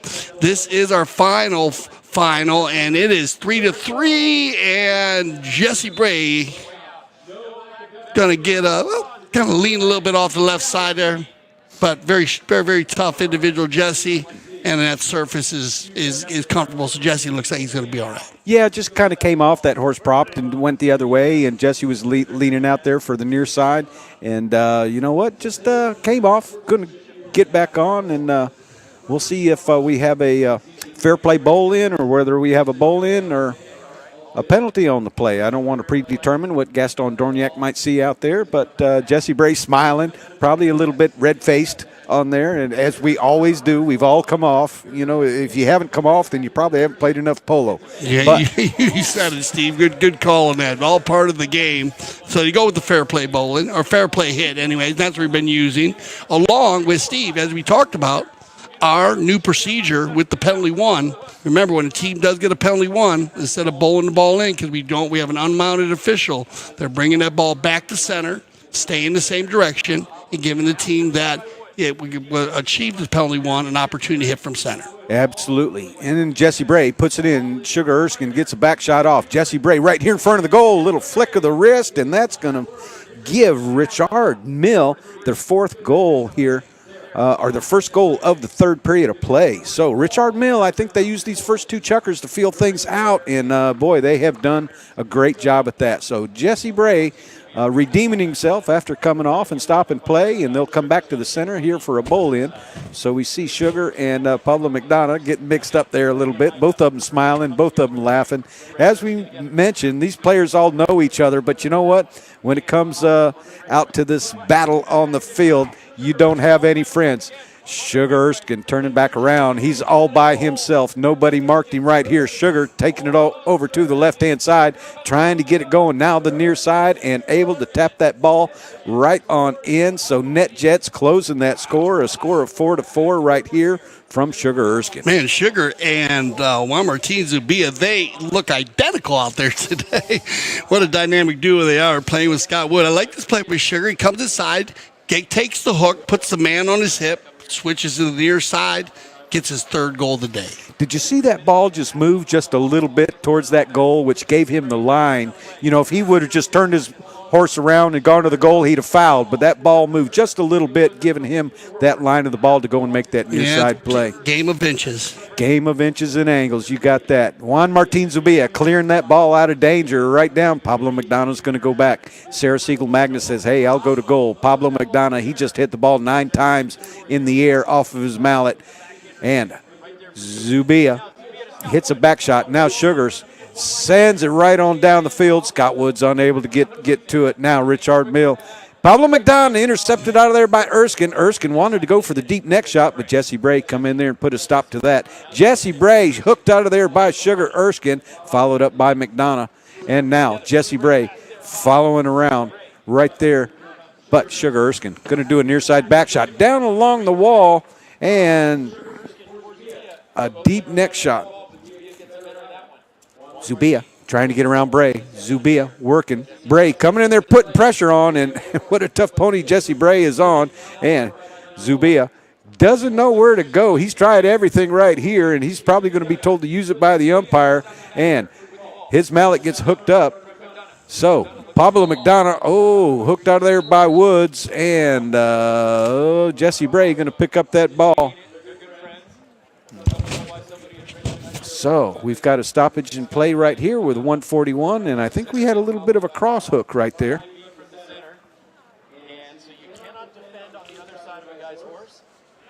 So they come in there, they turn around, and they look at here. It picks up here. There's a cross hook right there. You cannot reach over the top of another player.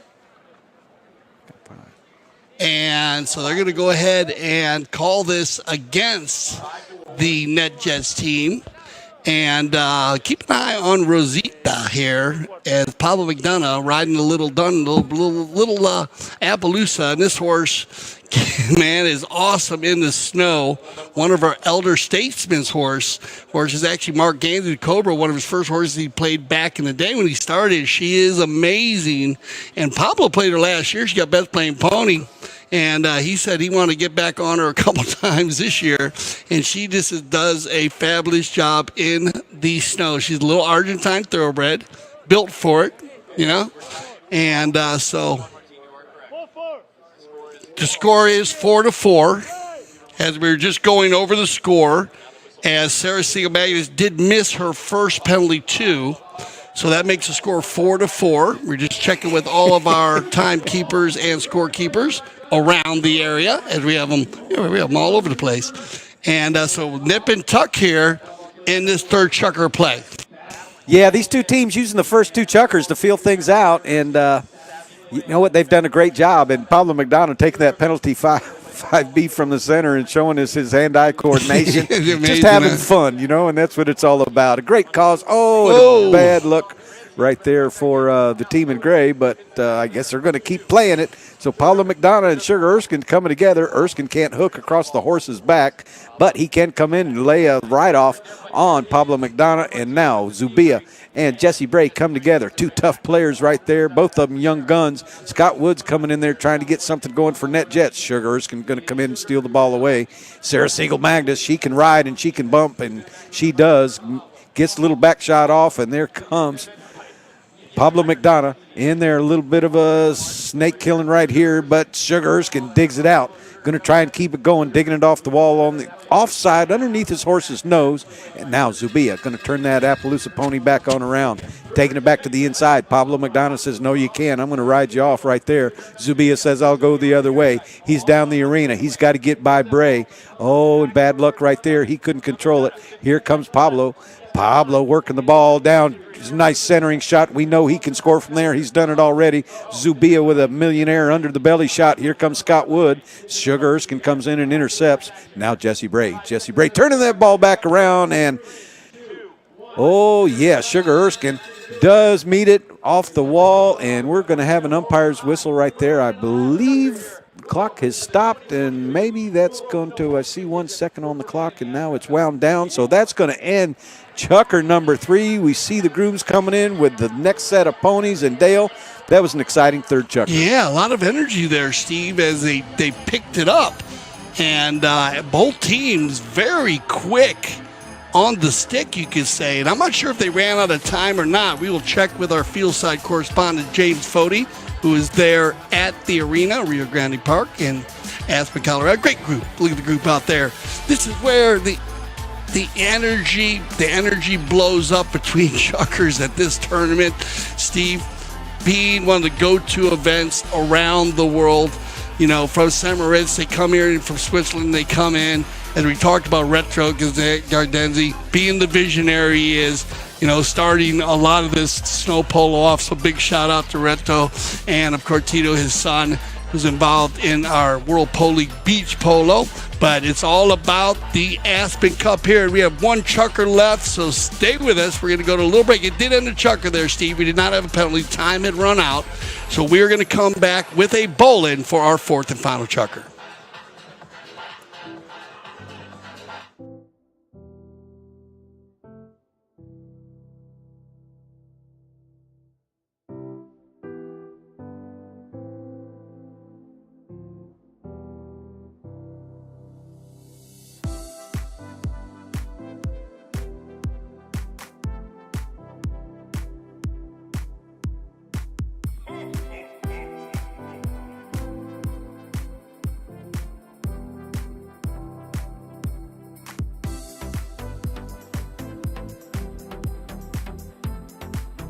Welcome back, Dale Schwetz, Steve Lane, our final Chucker of the evening, and then we're going to roll into our trophy presentation. So we will take a little bit of a break to get prepared for our trophy presentation, and it is a huge trophy presentation. The largest attendance to date for the 2022 World Snow Polo Championship based on ticket sales doubled last year. Thank you to everybody who has been involved in this amazing event and for an amazing charity. And, of course, the Aspen Valley Hospital Foundation and Callaway Young Cancer Center. And donations are welcome. So please get behind the cause. And here we go. Fourth and final Chucker, Steve. 4-4, anybody's game. Jesse Bray taking that ball into the corner, being ridden by Sugar Erskine. They were having a little fun on that bowl-in. Sugar was cross-hooking Jesse Bray over the back before the bowl-in occurred. But Pablo McDonough is going to put one in, and Richard Mill is going to take a one-goal lead. And we can see Pablo right there happy about that. So, yeah, waking him up a little bit, didn't he? Yeah. Sugar said, be ready. Yep. Pablo's going to go ahead and, lead the scoring here with his third goal. Well, actually, the battle in and out with Sugar. Erskine's on 3 goals. Okay, a little stoppage in play right here while they bring the ball back. So 4:27 on the clock, Steve. 4:27 on the clock, and giving the ball back to the umpire for the next bowl-in. So Richard Mill taking the lead for the first time here today. Anyhow, there is Scott Wood, Pablo McDonough, or Sugar Erskine. They come together. Jesse Bray's going to back up McDonough, but McDonough's going to send it down the arena for Sarah Siegel Magnus, but it's going to be intercepted there by Juan Martin Zubia. Zubia fakes a swing.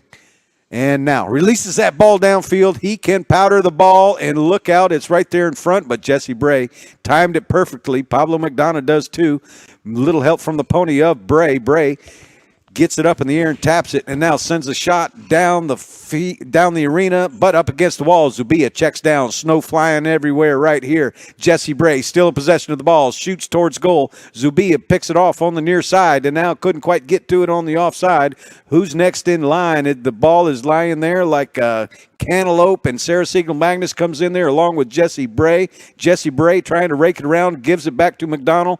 McDonough with a little flick of the wrist, and we've seen that once before, Dale. So McDonough's second goal of the period. Yeah, no I in team on this team is that everybody got involved. Sarah starts it by getting in there and causing a commotion, flipping it back to Jesse.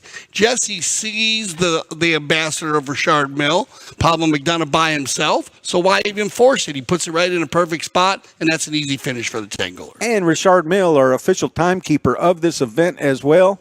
So now the ball is back in play. Juan Martin Zubia trying to get something going here on this gray pony being ridden by Jesse Bray. Jesse Bray puts enough pressure on him for Zubia to leave the ball behind. So Zubia will go back and pick it off. Jesse Bray staying right there. Zubia shoots towards goal. It's deflected. Jesse Bray hooked on that neck shot right there, but McDonough comes in with a strong offside tail shot right down the arena. So Sarah Siegel Magnus getting in on the action. Stuart Erskine with an open back shot. McDonough, he's going to do a tail shot right over to Jesse Bray. Jesse Bray calling out nicely for that ball. Zubia coming in there with him, but Sugar Erskine, that ball hit a little too far, able to pick it off.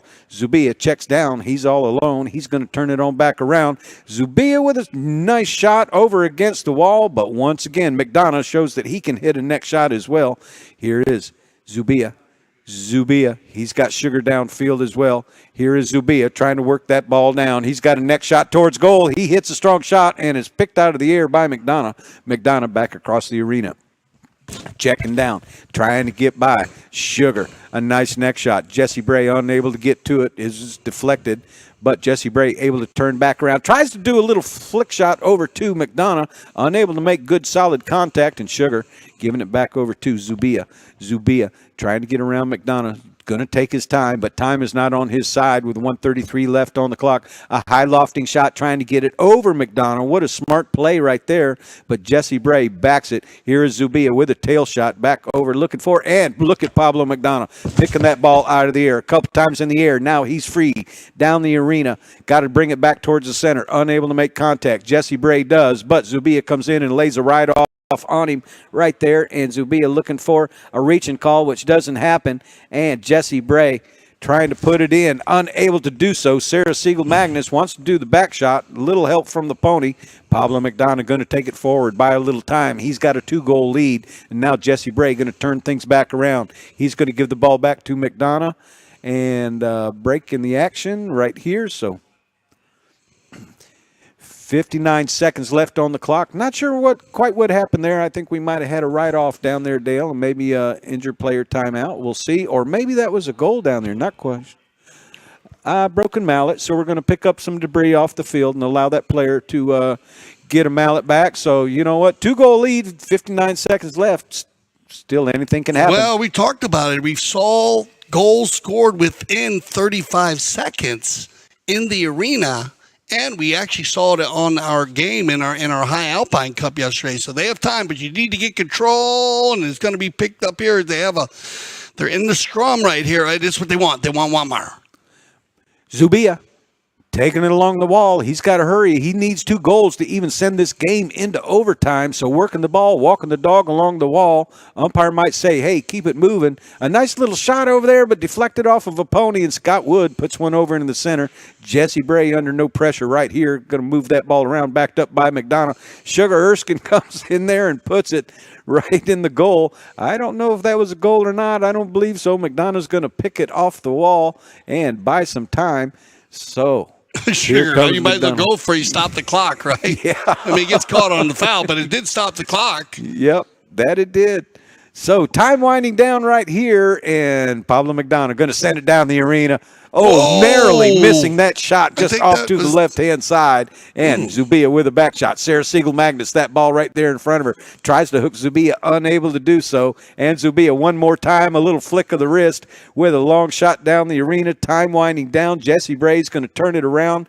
He's going to send it back down the arena. And it looks like Zubia going to go back over and get it. And I think this game has been decided, and the players know it. And there's our horn. And in the fourth and last chucker of today's activities, and especially here in the Aspen Cup, Richard Mill victorious 6-4 over NetJets. Very, very clean final, and I got to give it up to all of the players this season, this tournament, Steve. This clean game. Let's just go right back to the Aspen Cup. Congratulations to Richard Mill and Sarah Siegel-Magnus. Jesse Bray, Pablo McDonald taking home the cup here for the Aspen Cup. NetJets, Scott Wood, always a pleasure to see Scott with Sugar Erskine and Juan Martin Zubia. They're going to get edged out. They'll do their final turn. This is traditional that they always do. Tradition at the St. Regis World Snow Polo Championships. Steve, well, we started out on Monday. You always go weekends, on Mondays. Yeah, well, let's just go to Sunday. What an amazing draw. So if you want to go back to our draw, please go check that out on any of our platforms. As Mark Gansey, the Cobra, awesome job from the St. Regis Aspen Resort. Then we went into our preliminary matches. Any quotes on the round robins that we had? They were very competitive. They were all competitive, and I thought the teams were even. Everybody played well, and especially I thought that arena played well.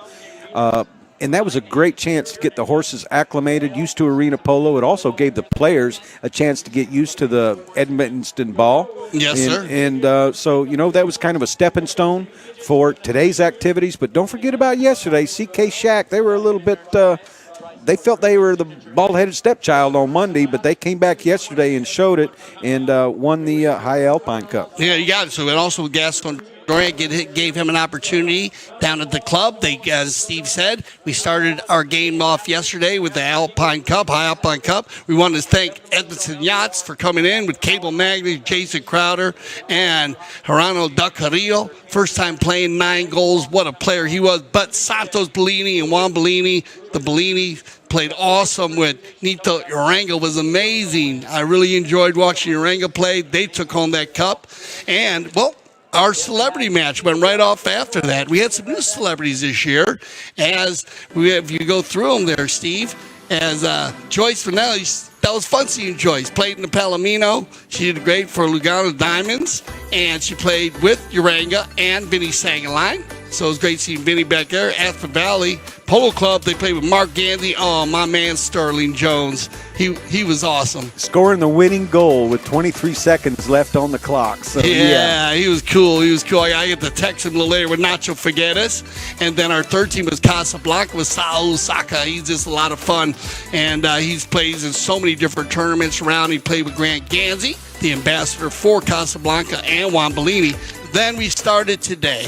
What a final, as we have a new King of the Hill with our teams here.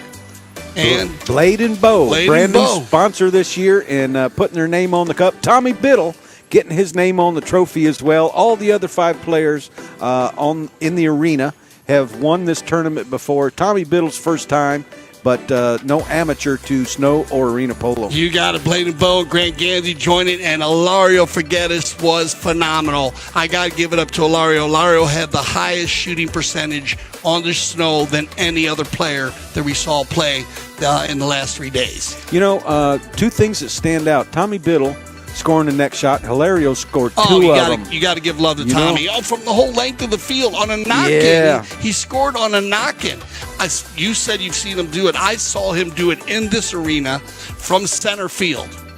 And now he did it from a knock-in. So pretty much, 90-plus yards. 16 seconds left on the clock to end the chucker, too. That'll make you feel good when you leave a chucker. Oh, Great job there. And our final cup, of course, is the Aspen Cup. And, again, we just give Sarah with our official timekeeper, Richard Mill. They do such a fabulous job participating in our snow polo. And Sarah Siegel-Magnus, Jesse Bray, Pablo McDonough, and NetJets. And they have been such a strong sponsor with us also in the Aspen Valley Polo Club. Scott Woods, and Sugar Erskine, and Juan Martin Zubia. And so what a 3-4 days there, Steve. I mean, just reflect a little bit. Just what a venue. I mean, the whole town of Aspen getting behind this, and for such a good cause.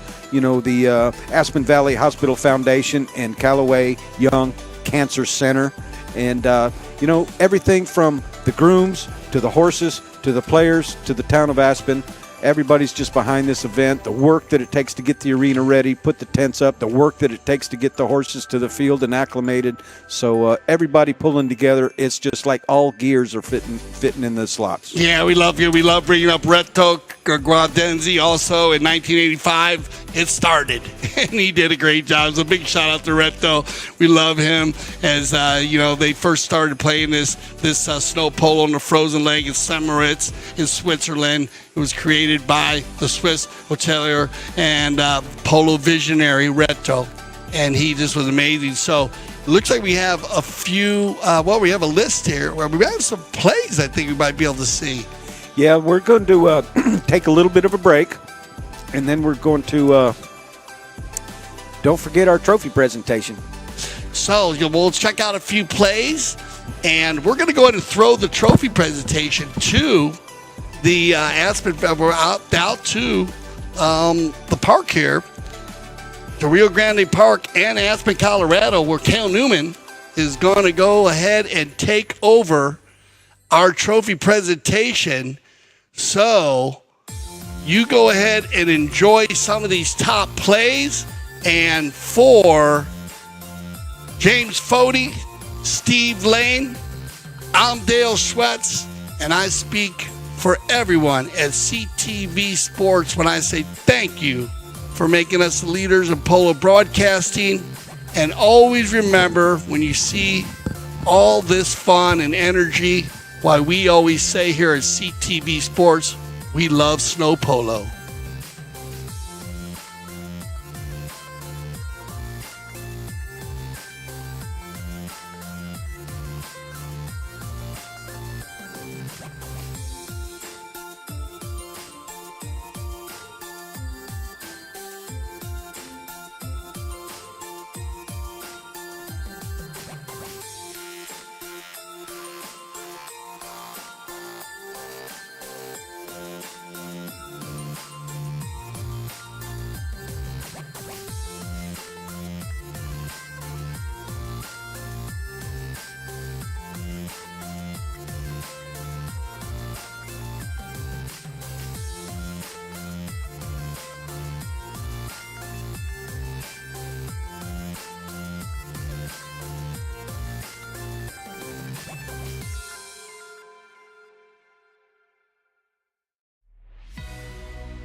All right.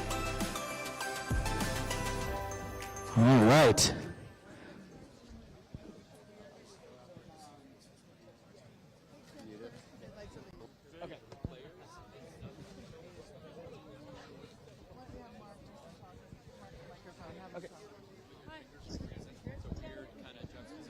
Melly, we're going to do the checks first. Melly wants you to kind of talk about that, and then while we get the rest of it organized. All right? Okay. So, I'm going to announce all of you guys for the Aspen Valley Hospital Foundation. Is that okay? Yep. How many of you want to go up? I think, honestly, our CEO should. You want me to go up? Yes. That's it? I mean, I'm happy to go with him, but I think, you know. John, just need one. There you go. John Quinn and Dave Messer.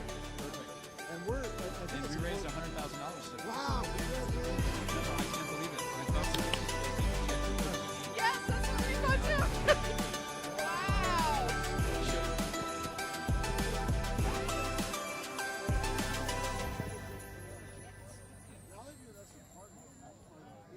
many levels.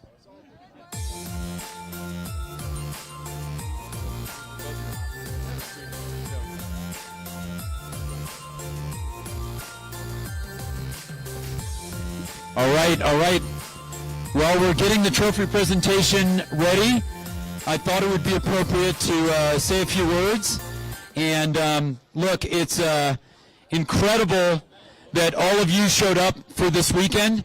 I know a lot of you come from a long distance to support the World Snow Polo Championships.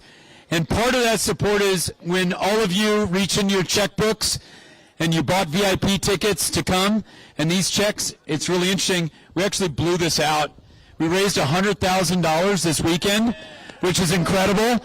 We were at $30,000 2 days ago, and now, as of today, we got the numbers in, and it's $100,000. So even though these checks say 15, it's $50,000 for the Valley View Hospital Foundation for their cancer center, the Aspen Valley Hospital Foundation, Dave Resser, their CEO, who we support not only in the winter and in the summer. But these are two great institutions. They really have been a great help to our family, mostly to my wife as well. And I just can't say enough about the great things that both of these organizations do in the Valley. So I'm going to ask Chrissy and Kelly to come on up and stand with both organizations. We blew the fundraising out, so I'll let you girls stand in the middle with each. So let's do this. Chrissy, you've got, who do you have? Valley View. Okay, John, you're over here. John, you're with Chrissy. Yep. And there we go. And I'll stand in the middle of these two lovely ladies from Los Angeles, my good friends Chrissy and Kelly.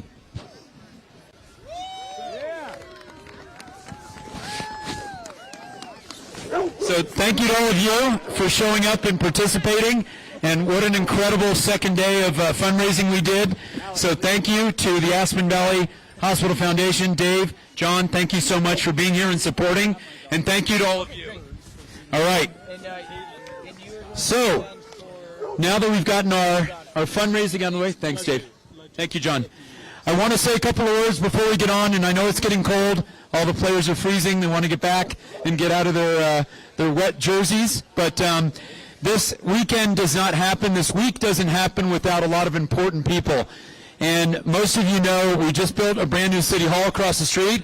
So now when we throw this event, the entire city staff watches us very carefully, and they make sure that we're doing everything correctly. But I've got to give a lot to Mayor Tory, the city council. I grew up here, moved here in 1980, and this city continues to support this event. We can't do it without the city of Aspen. We cannot do it without the help of the Aspen Skiing Company, and that's what this community does. It shows up, it pulls for everyone, and I want to give a great round of applause for the city of Aspen for their partnership in this event. So, a couple of important things. We're going to do some awards. As the awards are handed out and as the teams come up, I need our corporate partners. Laura, I'm looking at you. You need to get down here with your team with NetJets. So come on down, Laura. And as your team is announced, come on up. But I'm going to turn it over to Cale Newman, who's going to do the trophy presentation today. Thank you, all of you. Thank you for showing up. Thank you to the city of Aspen. And may you all have a great, happy, and very healthy holiday season. Thank you. Thank you so much, Mark. Thank you so much, Mark. So the first thing that we're going to do here, because the ponies are a very important part of the game, we want to let them go home. They are a little cold, and I want to give a big thank you and everybody show your support for all the grooms that came out and made sure all these ponies were doing great all weekend long here. So the first pony that we are going to do, this is the best playing pony here for the final of the World Snow Polo Championship. The best playing pony. This is Araneta Sofia, bred by La Araneta, played and owned by Grant Gansey. So Grant Gansey, come on up. What a beautiful pony that is.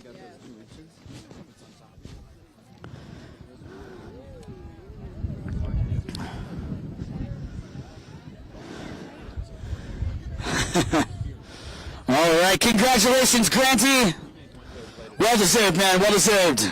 Next up, we've got another pony here. This is going to be, they already have the blankets on. This is the APHA, the American Polo Horse Association. This pony is named Call of Duty. Bred by Santa Rita Breeding, played by Juan Martin Sevilla in the second with Chucker.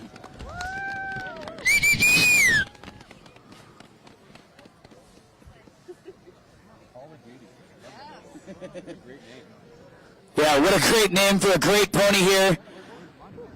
Kale, this one's better. Much better. This battery's not bad, though. And Yeah. all right, so thank you very much to Call of Duty, and congrats to Juan Martin Sevilla. We got one more pony left to award here. This is Delicioso, played. This is the best playing pony of the Aspen Cup, played by Polo McDonough in the second and fourth. Delicioso is owned by Santa Rita Breeding. Congratulations.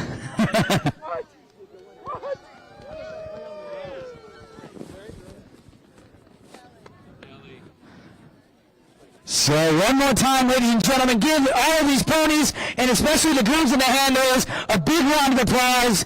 We cannot do what we do without the great support staff of the grooms and, of course, the great ponies. So congratulations to all of the ponies here. We're going to let those incredible athletes head home. So now I am going to ask the teams that played in the High Alpine Cup to come on up here onto the stage. Cable, I need Edmondson and CK Shack. Cable Magnus, where are you, Cable Magnus? We need you down here on the stage, Cable. I see some CK Shack players coming. There, no, there's Grant. There's a Grant. No, we don't need Grant, we need Cable. Does anybody have eyes on Cable Magnus? Cable went to the disco. Right, get on up there. Both teams, get on up there.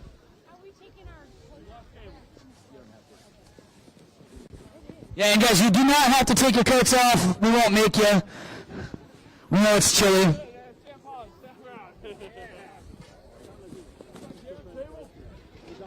So this is the High Alpine Cup. We played this match yesterday. We've got Kelly Draco out here and Chrissy Fitt. They're going to help us. Thank you guys so much.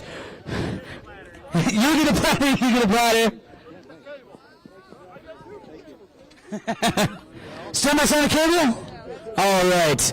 Joseph Crowder, he's going to accept the award on Cable's behalf. So here we have the runners up, Edmondson, and the winners, CK Shack. Congratulations. All right, so we have these plaques here. We also need, we're going to have the Lugano Diamonds come on up. Caitlin and Scott LeBron. Thank you guys, Edmondson. We appreciate you. So the winners, you guys can spread out a little bit up there. You can spread out a little bit.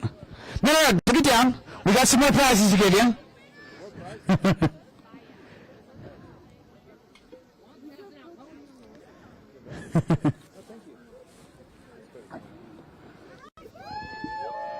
Yeah, give me one more round of applause for the team. CK Shack, they won the High Alpine Cup.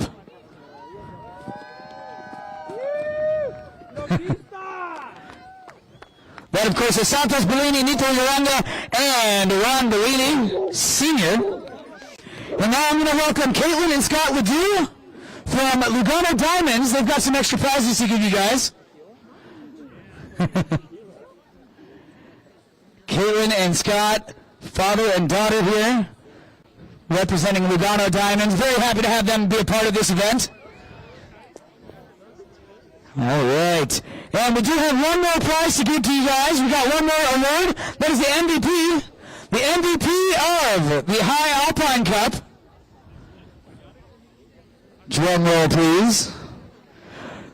The MVP is Ron Bellini. Ron Bellini Sr. Definitely an MVP with those dance moves, huh? All right, so thank you guys very much. Thank you to Seco Shack. Thank you to Edmiston. Thank you to our friends from Lugano Diamonds, Caitlin and Scott. We're going to have these guys step down, and I am now going to call up the teams from the Aspen Cup. I need NetJets and Richard Mill. NetJets and Richard Mill, if you would please. The two teams come on up. NetJets and Richard Mill, please make your way up to the podium. All right. The Lauras, the two Lauras. They fought it out. We had a Laura Cup.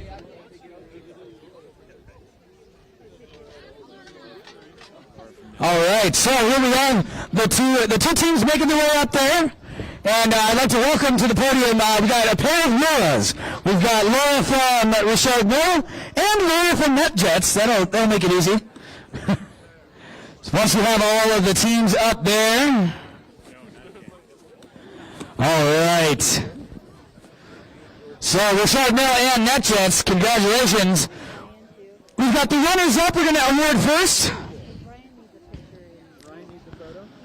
The runners-up, of course, NetJets.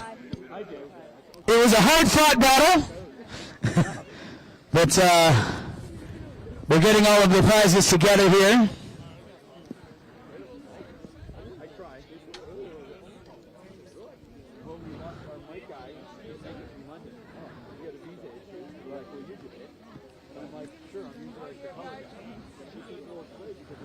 So we've got Kelly and Chrissy here, our lovely trophy presenters are going to help us out here.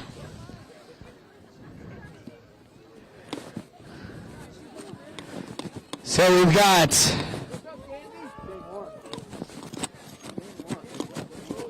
some Blade and Bow here. Of course, we have some fantastic sponsors being a part of this event this year. So we got some Blade and Bow. We got some stuff from Lugano, but we do have.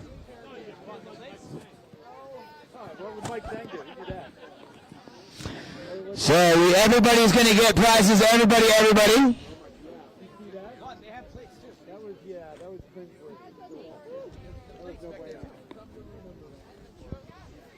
And here is the Aspen Cup.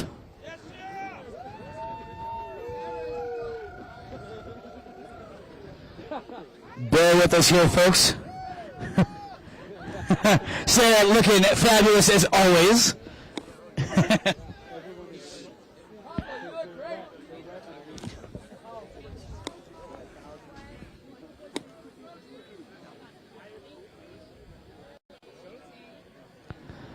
All right, so we got the final prizes coming out here for our two teams here in the Aspen Cup. We're going to present to the runners-up first. Runners-up being the NetJets team in the gray jerseys.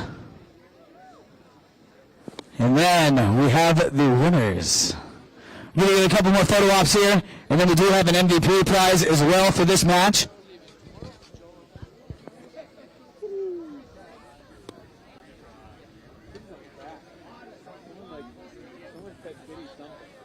All right, so here we have for the team in the blue jerseys, Richard Mill, the winners, and NetJets, In the I know it's cold.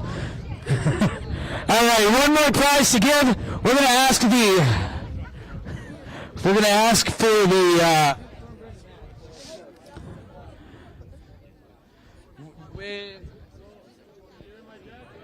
all right. So now we have the MVP. Today's MVP in the Aspen Cup should be no surprise, Polo McDonough. Pablo, his hands are a little full here, so yeah, come on down, Kelly. Pablo, come on down. Pablo's hands are full. He's accepted a lot of awards today.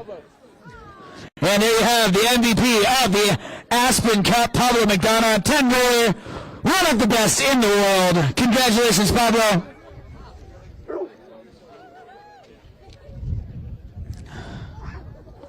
All right. And then at this time, I'm going to ask the NetJets team to please step down. We're going to get a photo with the winners and the cup. So you can get out of the cold now. You can get out of the cold now. All right. So I need each of you on both sides of the trophy. And then the team in the middle. Sarah, I need you holding the cup in the middle. Jesse and Pablo on each side of Sarah. Sarah in the middle. Congrats, Scott. Thank you. Sarah holds it. There you go, Sarah. Facing forward, the Aspen Cup. All right, so here we have. Let it go, Jesse. Yeah, careful. It's not attached. Yeah. All right, so one more big round of applause, ladies and gentlemen, to the winners of the Aspen Cup, Rochard Mill. Congratulations, Sarah Seeger-Magnus, Jesse Bay, and Pablo McDonough. And of course, we have our representatives of Rochard Mill here. Thank you guys very much. We're going to have you guys all step down now. Now I need the two teams that played in the final. I need St. Regis and Braden Bow. St. Regis and Braden Bow, if you would please come on down. Thank you very much. I caught it though. On its way. All right. We need some more players over here, guys. I need Nacho Figueres, Alejandro Navizo Estrada. Come on down. I got Tommy Biddle. I need Eladio Figueres and Grant Gansey.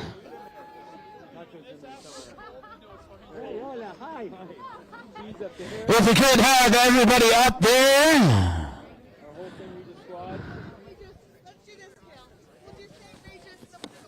That's a good idea. Okay. All right. So Braden Bow, step down. Actually, Tommy, if you would step down.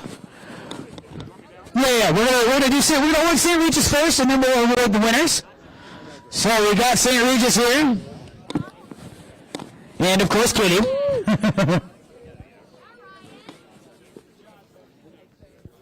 All right. What a great looking group of people up here, and of course Kitty.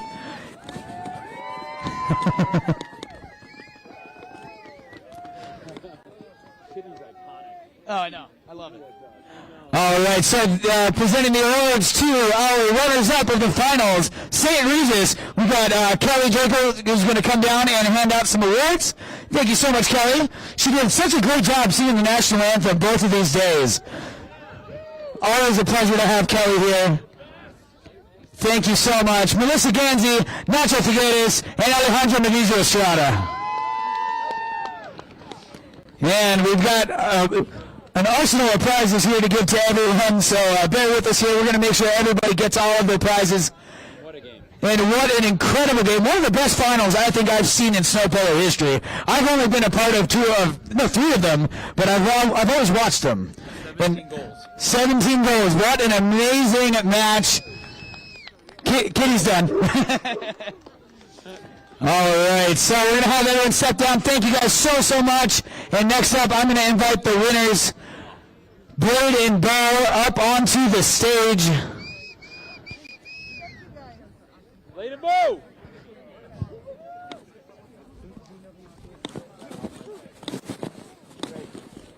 All right. What are your guys' names from Blade and Bow? Oh, Pete Sununu, Jeff Parrott. Jeff Parrott, Pete Sununu? Sununu, yeah. Sununu. All right, we got Pete and Jeff here from Braden Bow. Very happy to have you guys be a part of this. And, of course, Kelly, she's going to present the prizes. We've got the winners here, Braden Bow, Tommy Boodle, Hilario Figueres, and Grant Gansey. What an incredible match this was. Fantastic game. One of the best finals I've ever witnessed. Next up, we have some more stuff. We're going to have Chrissy come out and present. What is? Oh, all right. So some more gear here. Thank you so much, Chrissy. So Peter Sununu and Jeff Parrott. There we go. My apologies. So now we have some more prizes to give. We got Mark coming out here. Whiskey. We got some more whiskey. Some more Braden Bow for the Braden Bow team.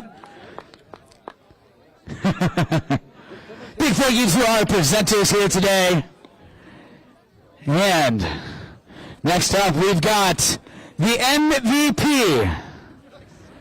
Today's MVP of the final of the World Snow Polo Championship, brought to you by St. Regis. Pause for anticipation. Tommy Biddle!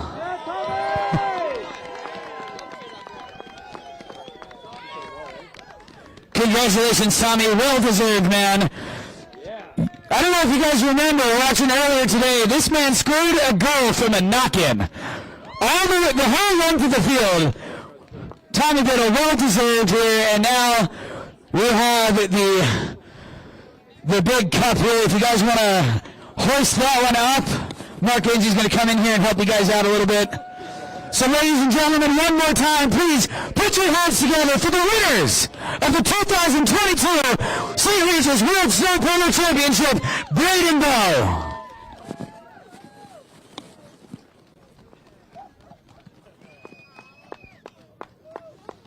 Kale, now all the players to the podium here. All right, now I need all of the players, everybody that played. We're going to try and get a group shot here. All players, make your way to the podium, if you would, please. Everybody that played in this event, the people that played in the celebrity match, anybody who's here that played polo this week, I need you to come out here and be a part of this photo. Come on, Benny. You played. Get up there. Come on, Juan Martin. Mark, get in there, Christy. Nacho. Everybody that played polo this week. Mark, get in there. You played this week. I did actually. You played this week. Come on, man. Come on, Mark. Come on, guys, stand up for you. I'm going to get in here, too. That's the coolest place to be. Fucking wild, man.